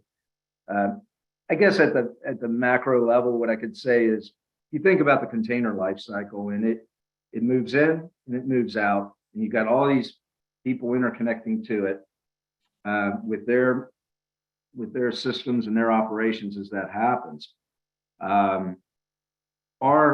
My company, our position of strength is in the marine terminal and rail terminal operations, and the very next ring out, either to the water side or the land side. So for me, anything that I can do to improve visibility or to build an executional tool set on better data relative to that container life cycle in and out, and then to extend the life cycle of event statuses, anything I can do to do that is what we're focused on, because then we can build more and more tools to help customers. And by us building more tools, it enables other tech companies to build more tools. So, it's kind of a flywheel effect. And so it's really about more information about the container life cycle via whatever mode of transportation it might be. Thank you. There's a question from Jake Bissonette.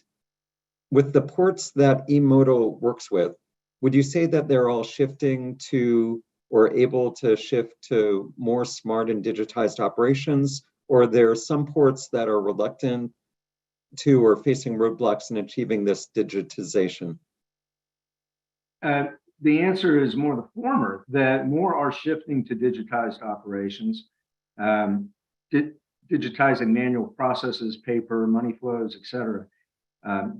Gate information to automate and internal terminal throughput. But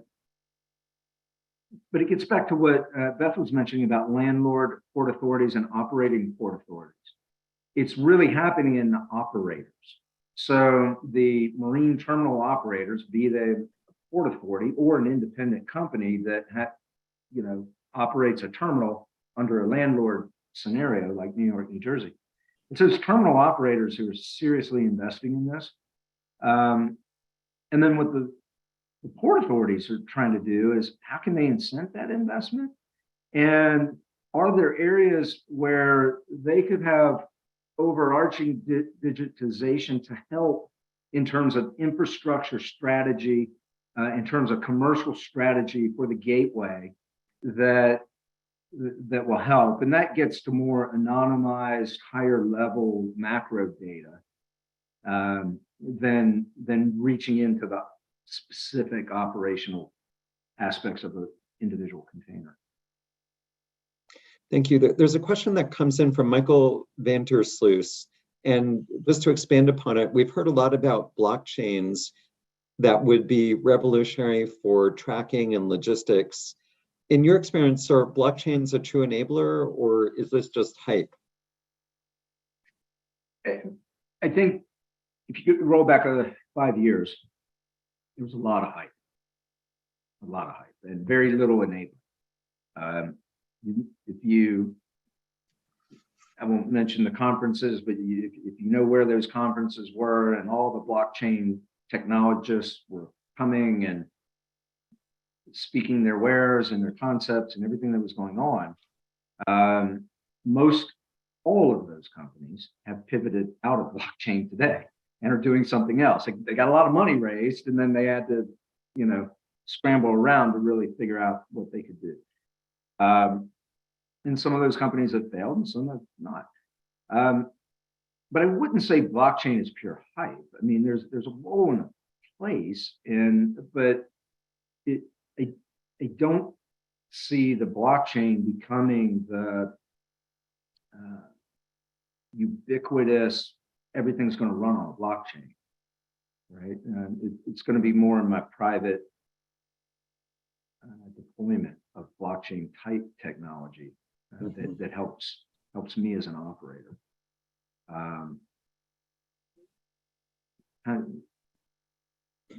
Well, Dennis, it's just kind of it has a role, but all technology is not going to flow on the blockchain in our sector. Makes sense. So Dennis, thank you again for speaking. Very informational and just a colossal amount of data and logistics and systems that you're managing. It's just great to see that overview, and I really appreciate the conversation and the Q&A that we've had with you. Yeah, thank you for including us, and anything that we can do to help support your efforts, please let us know. And we're very thankful for the opportunity to meet you all today. Thank you. So we're going to move to our third speaker of the workshop on smart ports. And I see Anne is here, so let me just put a spotlight on Anne as I introduce her.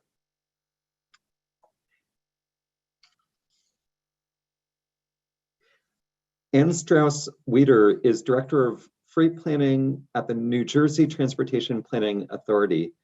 She is a nationally respected senior executive and expert who currently serves as the Director of Freight Planning for the New Jersey Transportation Planning Authority, NJTPA. She has over 40 years of public and private sector experience involving supply chains, industrial and economic development, resilience, and freight movement. She was the 2022 recipient of the Transportation Research Board's Thomas B. Dean Distinguished Leadership. Ms. Strauss-Wieder is in leadership roles in several national professional organizations. She was appointed a member of the U.S. Department of Commerce's Advisory Committee on Supply Chain Competitiveness and the U.S. Maritime Administration's Maritime Transportation System National Advisory Committee.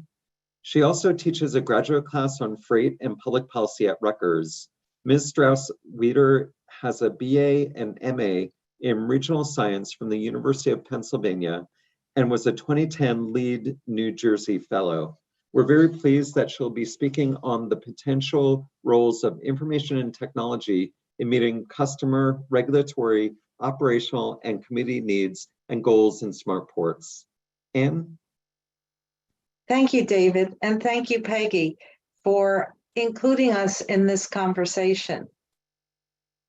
And I think coming after Beth and Dennis, it really just sets the stage. Beth has talked about just everything that's happening at the port and the growth and all the activities there, the use of technologies and the type of technologies that have been implemented. Dennis has really shown the complexity of the supply chain and how the physical movement of goods is really merging with information technologies, and equally important, the value proposition. So, first of all, I'm going to tell you a little bit about the North Jersey Transportation Planning Authority to provide background on the perspective that I'm bringing to the conversation today, because I'm going to bring us up to a 30,000-foot level to think about the uses and the users. You know, who are ultimately the audiences and the people who are going to use the information that comes out of a smart port technological platform. What are their questions, their needs, and their issues? And I'd like to expand it because of NJ's TP role to go beyond the port and beyond supply chains to also consider the region and the communities. And I do want to leave time for our Q&A. And why do I include this wonderful holiday sweatshirt that I got in 2022? Well, as Beth mentioned, prior to the pandemic, nobody knew what supply chains were. And the pandemic, while we all may have complained about what was happening in the supply chains, really brought into focus the criticality of these ways that we receive goods. So now we have an opportunity to really take a look at the systems we have and reposition them for our emerging needs, not just the physical side, it's also the information side and the regulatory. So first of all, I'm with the North Jersey Transportation Planning Authority, which is headquartered in Newark.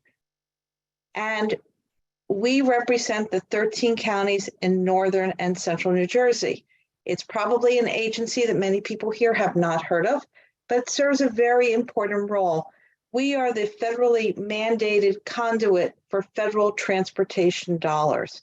That's well over $2 billion a year and much more with the recent passage of the IIJA. And Beth talked about just how much happens at the port. But we are in a supply chain state, and our region is really a platform that supplies the nation. We heard just where the port stands. It's the #1 on the East Coast. It's right up there in North America. Newark Liberty International, 12th largest cargo hub in North America. We also have over 864 million square feet of industrial property in our area. New Jersey has over 1 billion square feet. All again, that supply chain platform. And that industrial space is everything from those manufacturers that Beth mentioned to all forms of distribution activity in the area. So I'm briefly going to go over what we do at NJTPA because this is additional information available to everyone here. And on the freight side, we perform 3 functions. We sit there, we analyze, and we inform. We work very hard to collaborate and engage. That means that we try to get all our partners to talk with each other, to talk with the communities. We do represent 13 counties. We also have Newark and Jersey City on our board, as well as the Port Authority, New Jersey Department of Transportation, New Jersey Transit, and the Governor's Office, as well as the Citizens Rep. So it's all about bringing everyone together to advance conversations and to collectively advance projects. In terms of analyzing and informing, and if you go to the freight page on NJTPA's website, you'll find all of this information.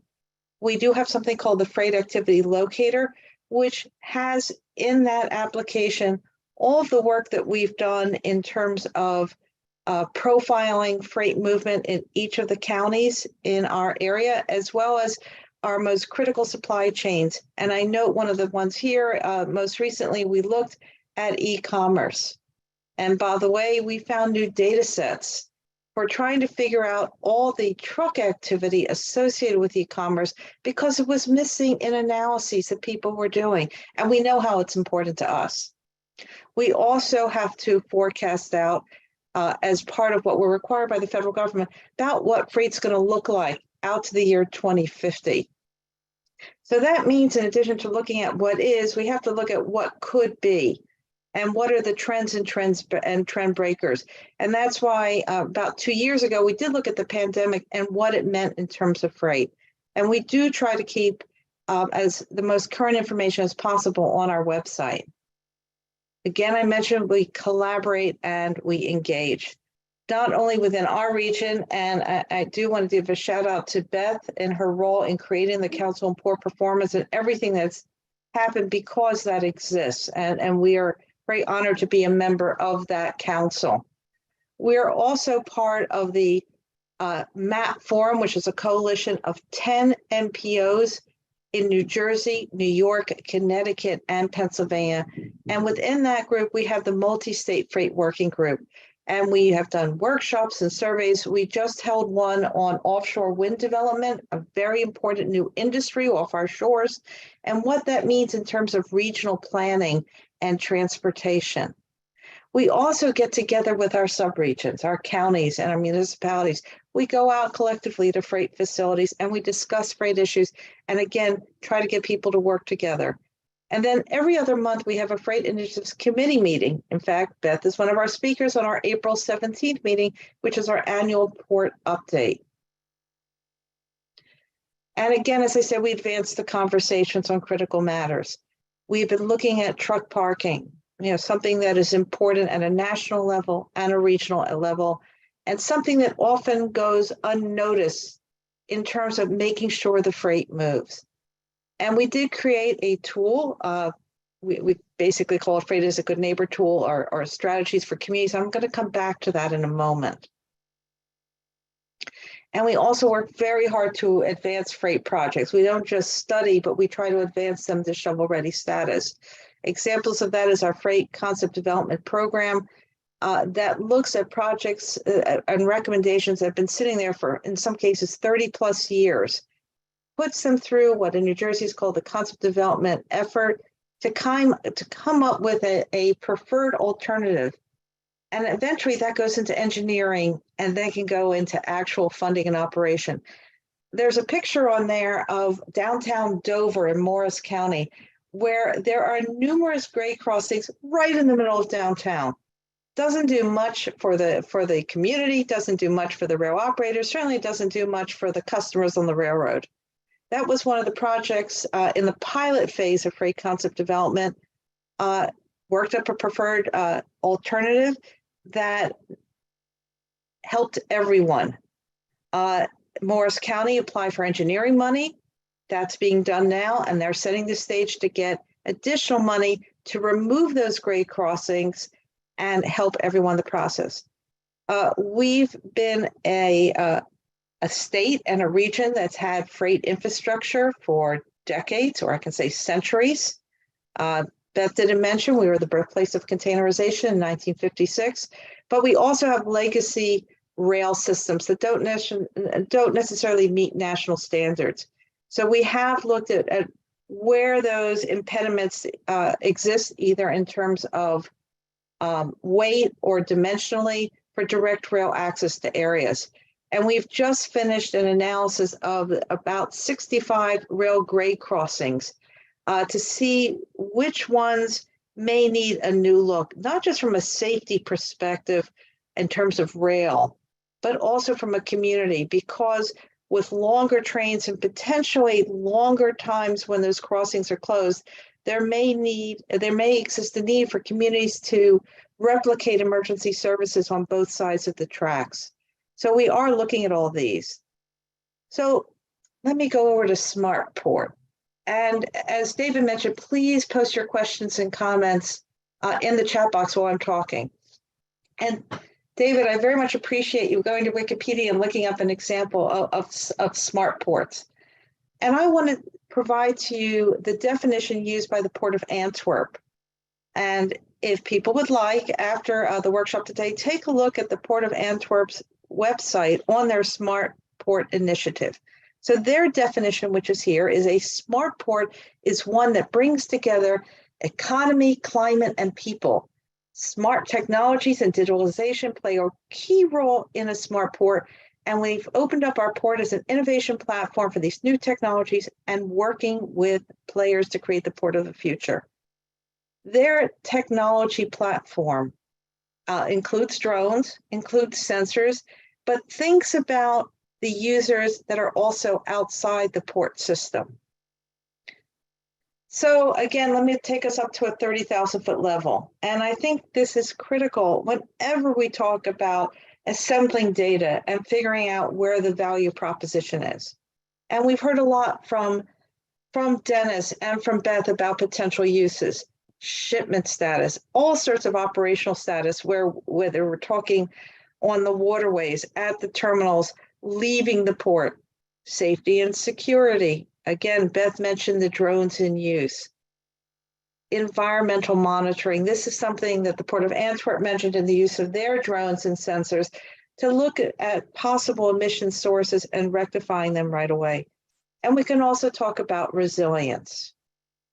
And in terms of the users, again, Beth and Dennis have really set the stage on the whole range of users in the supply chain arena, from customers through transportation providers and everyone in between. But we also have to think about our communities. Here is a picture, an aerial of Port Newark Elizabeth. It doesn't exist in a vacuum. There are communities all around it. Indeed, New Jersey for decades has been the most densely populated state in the nation. So we really have to think through how freight can be a good neighbor and recognize the needs of communities. We can also think about regulatory authorities who are monitoring certain items, including air emissions. And very critically, and this goes to both what Beth has been talking about and Dennis, the decision makers, people who are making decisions about what port to use, operational decisions, long-term investments. Then we go one step further. Okay, we determine who the users are, what the possible uses can be, and then we go back to what is the information? And we think about the questions. What information needs to be collected or operation performed? How often is that information needed? Now keep in mind, most of the smart port systems are real time, but it does mean that you can collect information over time, which can be useful. How best is it to display this information? And then once you figure out what information you need, what technologies can be used? What's necessary to deploy those technologies? Again, Beth mentioned drones. The Port Newark Elizabeth is right next to Newark Airport. So there are lots of considerations. And Dennis has really pointed out the need to how to integrate all these technologies in a very effective manner for that value proposition. So let me focus on some of those needs and issues and throw those out to the people attending today and others to think through as you think through data use and smart port systems. So this comes from the U.S. Maritime Administration's Marine Transportation System National Advisory Committee. Beth is a member now. I had the honor of serving on it for about 4 years. And one of the things that our subcommittee was asked to do was to develop measures of success for maritime operations. Our subcommittee and the people we reached out to included the full spectrum of potential users or people who want to know the measures of success for port operations. So again, that included terminal operators, port authorities, labor unions, shippers, people that work with host communities, EPA, and others, to ask them what was more important, what did they need to do, and try to figure out if we could distill all that into a common framework and common denominator dashboards.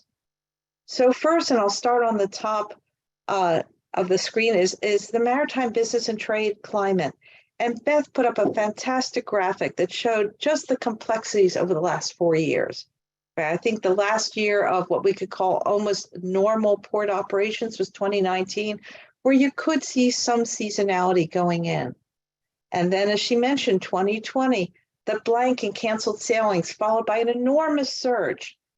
2021, which was all over the place, which is probably how all of us felt about 2021. And 2022, where things weren't exactly back up to normal yet. There was still a lot of jaggedness, but there were a lot more containers being moved, almost 2 million TEUs more than in 2019 through our port. And then we're looking here at the beginning of 2023, when that super cycle of pent-up demand and backlogs of things are through the system, and we're moving back down to a more normalized standard. So we still are trying to figure out what's going on. So that's why that's important on the dashboard. The next three: speed of shipments, consistency of shipment speeds, and shipment visibility, all go again to things that Dennis has been talking about. We are all very impatient consumers. We want our goods right away. And it may have started back out with Federal Express saying when it positively, absolutely has to be there by 10:30 the next day, and you could get online and see exactly where your package is. Same thing now with Amazon. Hey, it's 10 stops away. But that is what we're used to, and that has spread throughout the supply chain. We are looking for speed. We are looking for shipment visibility. We want to know where things are. We need that for planning purposes. And equally important is consistency of shipment speed. The worst thing that can happen in supply chains is inconsistency. If you cannot figure out how or when you can expect your package, or it's going to change day to day, it just throws such a wrench into operations. So consistency is so important. So some of these measures you can look at real time, some is over time. Now I'm going to drop to the bottom to things that also are important for communities. Air quality and emissions, really understanding what's happening at the port and what it means for their area. And David, I think you asked this question of Beth. What local jobs are supported? And do we have a sufficient and fully trained workforce? Because that's an issue that we've had even pre-pandemic. We don't have enough workers in every aspect of transportation, logistics, and distribution. And there's so much going on within our region. I will mention again the Council on Port Performance's Workforce Development Implementation Team that really it has involved numerous academic, private sector, and public sector institutions throughout the region to try to address this situation head on. But here are a series of potential uses by decision makers and communities for consideration on what we want to get out of data coming into the future. Now, real briefly, I put this slide up because these are considerations that have come up in industrial site selection for communities. And what do communities consider when an industrial building goes up?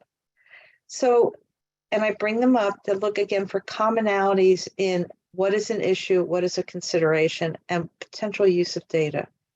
So we look at building design and environmental. Here's environmental going up again. The relationship between communities and business. Well, that can go to being able to provide information and having that clear box of what's happening. We talk about freight and worker access and traffic related to that facility. And as Beth mentioned in those sensors, really taking a look at how traffic is flowing. So you see there's a commonality. Again, the type and number of jobs generated, their fiscal considerations, and what's happening in terms of how those facilities fit in with adjacent land uses. Now, I mentioned our goods movement strategies tool. This is a tool that we developed and released prior to the pandemic to help communities address issues, in this case related to trucks, by identifying the issue and then looking at a whole range of effective strategies that we found. Kind of, here's the issue, here are possible solutions, let's have a conversation on it. We are in the midst of updating this tool, and we're also adding over the next few months a rail freight element to it. And the reason I bring this up is because when we developed this tool, we went out to communities, we went out to the supply chain, we went out to trucking community, we went out to industrial developers and property owners, and we asked them about the issues that they were most concerned about. So this goes back to who may be potential users of data and what they're interested in. So I'm going to walk through these 6 items in the bottom of the screen here.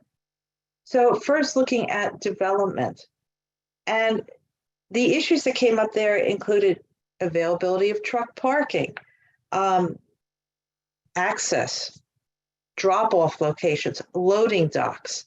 Again, does this sound familiar? We're getting into similar categories. We can talk about access. And then when we asked people about it, it came to wayfinding, signage, finding your way to someplace, dwell times. I know this is going to sound familiar to Dennis and to Beth, the criticality of dwell times, and again, parking and offloading. When we talk about mobility and congestion, it's again a big concern about traffic movement, and also how, in the case of communities, how truck traffic interface with other forms of transportation, as well as pedestrians and bicyclists. So really trying to understand that whole category. Then in terms of safety and security, again, some items that are of interest also to the trucking community. Hey, does my truck fit under that bridge? I cannot begin to tell you how many times we see trucks that don't see the 13'6" sign, or maybe have ignored it and try to go under anyway. Well, no more needs to be said. It can also be debris left in the road. It can be speed limits are exceeded, or other items that could go into the safe movement of goods and safe movement of products in a community setting or any kind of industrial setting. And then we could talk about roadway infrastructure, because here's where data points collected over time in something like a smart system can help with infrastructure investment decisions. What are the infrastructure conditions? Where are there bottlenecks showing up? That may help us figure out where the best investments can be made going into the future. And finally, environmental. And it's not just emissions, it can also be debris, it can be noise. So these are some of the considerations from a community standpoint. So let me go back to these questions, needs, and issues. And in many ways, hopefully this helps set the stage for conversations as we move into the future here. Think about all the potential users that are out there for the information being collected. Think about the possible uses, not just for real-time information, but in terms of that data being collected. How can it be used in strategic planning, in forecasting forward, in investments in infrastructure or technology? And again, these critical questions. If we figure out those users and the uses, what information needs to be collected? How often does that be collected? What's the best way of displaying it? Interoperability among technology, something that Dennis mentioned. It is a very exciting time these days to talk about freight. And I think if anything comes across to people, it's the fact that we are talking about a system of systems, that we're talking about something that does not happen in a vacuum.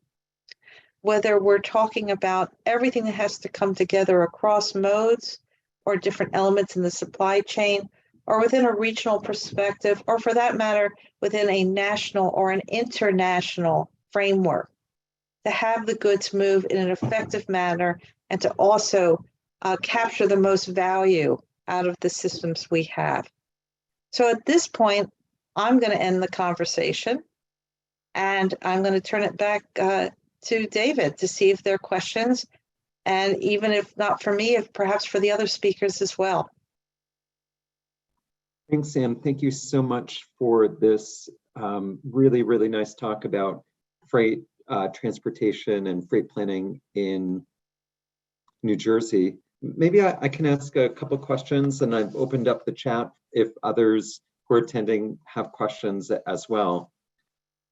My first question has to do with the freight planning in the state of New Jersey.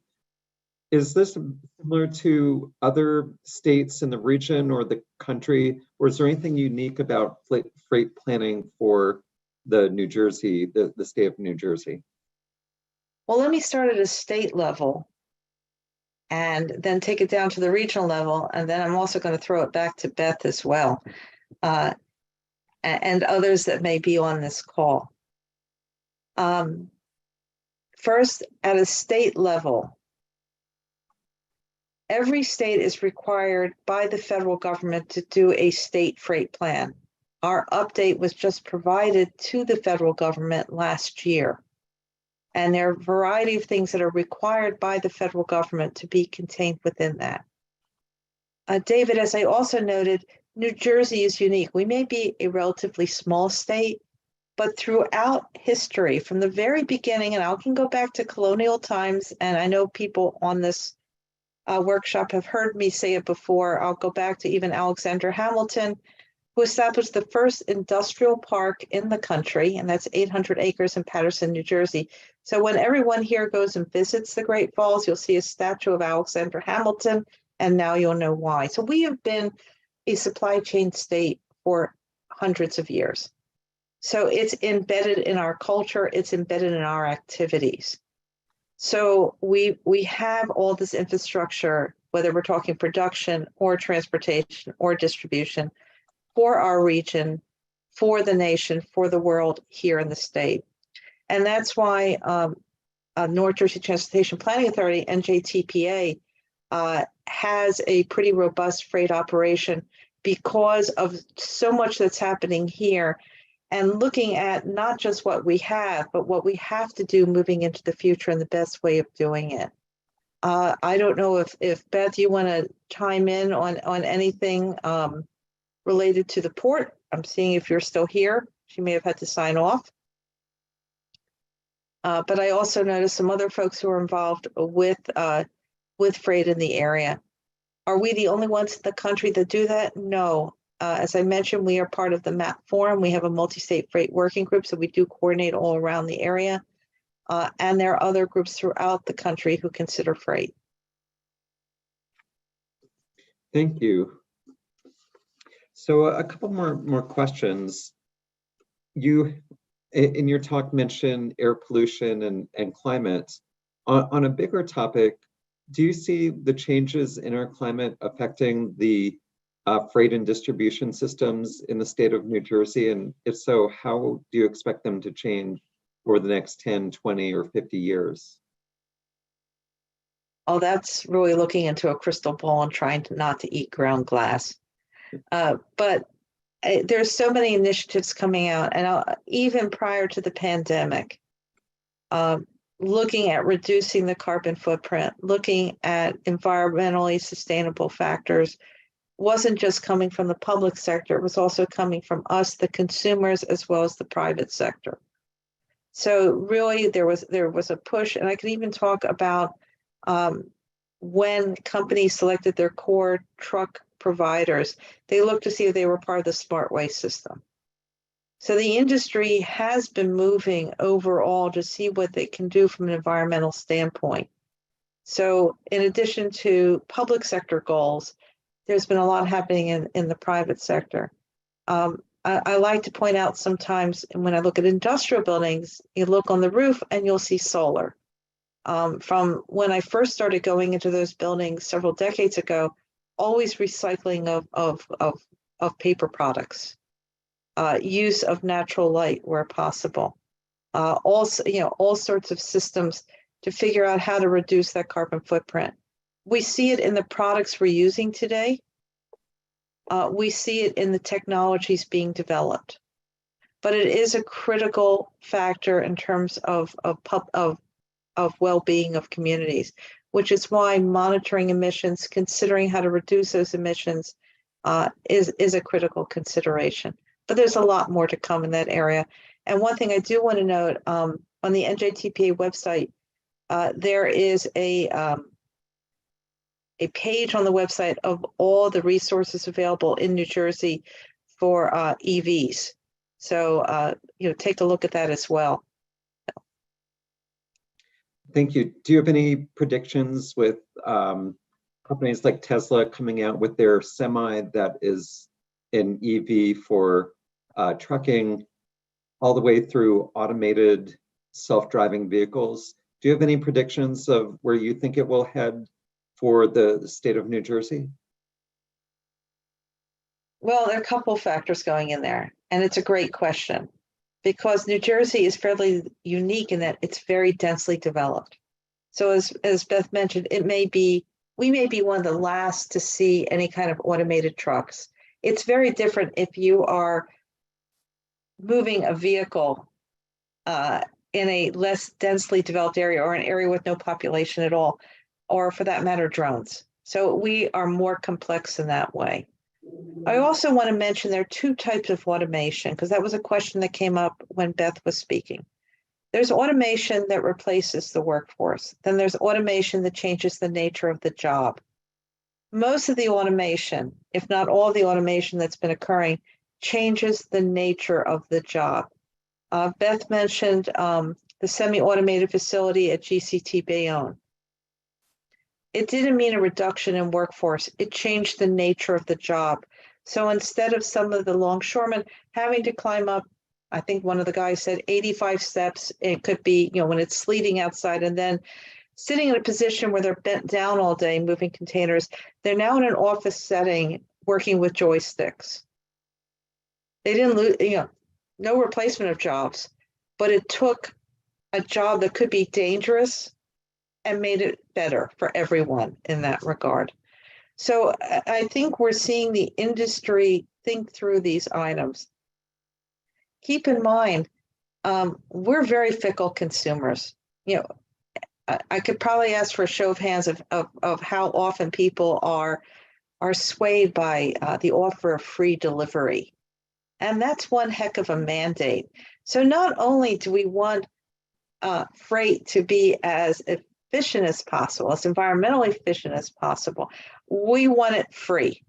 So that really puts a lot of pressure on freight providers, not only to deliver it there perfectly on time consistently, but do so in a manner that is cost effective. So in terms of adoption of some of the technologies, and you mentioned environmental, I think especially in New Jersey, people are now seeing on the local delivery vehicles, particularly Amazon, the Rivians. I see them being deployed. I see them on the turnpike. I see them occasionally in neighborhoods as areas come up, full electric vehicles. These smaller vehicles, they go home at night, so it's easy to charge them. They also will cube out with packages before they weigh out, and they don't have range anxiety. On the larger trucks, I think everyone is trying to think through all the technologies that work within an environmental mandate.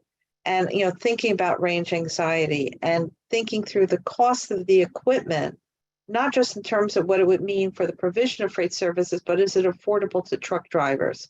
And then what works? Because if you have really heavy batteries, what does that do for how much you can carry? So I think the industry is still very much on the on-ramp there, as was mentioned earlier in this workshop. So, as you said, you're trying to ask us to look in the crystal ball. And so I think what we do is we understand that we're dealing with a very dynamic industry. And just as how, if you take a look at just when Amazon was formed and when we started all using computers and used to get those AOL CDs in the mail, and how much has changed since then. It's very hard looking into the future, but we're trying. And what we try to do is build in that flexibility. And we try to build in those on-ramps, to create the necessary infrastructure, to create the formats for this to happen in the most expeditious manner possible. So, and one question that I've asked some of the other speakers, and I'll ask you as well, are there any data sets that you would love to have access to that would make your work easier and make freight transportation more efficient and reduce cost and so on? Again, a difficult question. We start again with those big questions. What are the questions we need to answer? What are the topics we have to cover? And then we go out and get that information. I had on the screen some of the commodity profiles that we put together, and I had particularly the e-commerce one that we developed and released about 2020. And the reason we went at that is we all knew we were getting packages, and this is prior to the pandemic.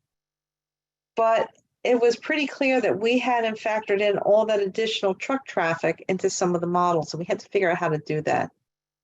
And we found new data sets. So this goes back to mining what's out there and looking for the unusual. And in our case, one of the things we found is Rakuten, the folks that send out what they call the big fat checks. Well, folks, if you ever joined that and you wondered where they got the money to pay you, well, one of the things they can do is they can scrub the data and sell all the information related to how those goods move. And that was one of the data sets that we purchased and really prototyped for the rest of the country to use. The same way that some of the providers who have electronic logging devices are looking at how they can scrub the data, and provide that information for other uses. So again, we have this wonderful convergence of the physical movement and the information flows. And again, Dennis really captured everything going on. And it's now mining that information to get at answers to those key questions. Thank you. So, Anna, I really appreciate your participation and also telling us a lot about the North Jersey Transportation Planning Authority and the work that you've been doing there. It's very impressive. So thanks again for being a part of this Smart Ports workshop. Thank you so much. And with that, I want to thank all of our speakers this afternoon, including Beth Rooney, Dennis Mons, and Ann Strauss-Weeder, for this just excellent set of experts talking about the smart ports, both in New Jersey, but around the nation and around the world. This video is going to be available from YouTube on the Institute for Data Science channel for New Jersey Institute of Technology. And again, this is a workshop that's been put on behalf of the New Jersey Big Data Alliance and in support from the U.S. Economic Development Administration. Thank you everyone who attended and participated, and look at the NJBDA website for upcoming workshops that you are all invited to attend. And with that, that brings this Smart Ports workshop to a close. Thank you again for attending and to all of our speakers. Thank you, David. Thank you, David.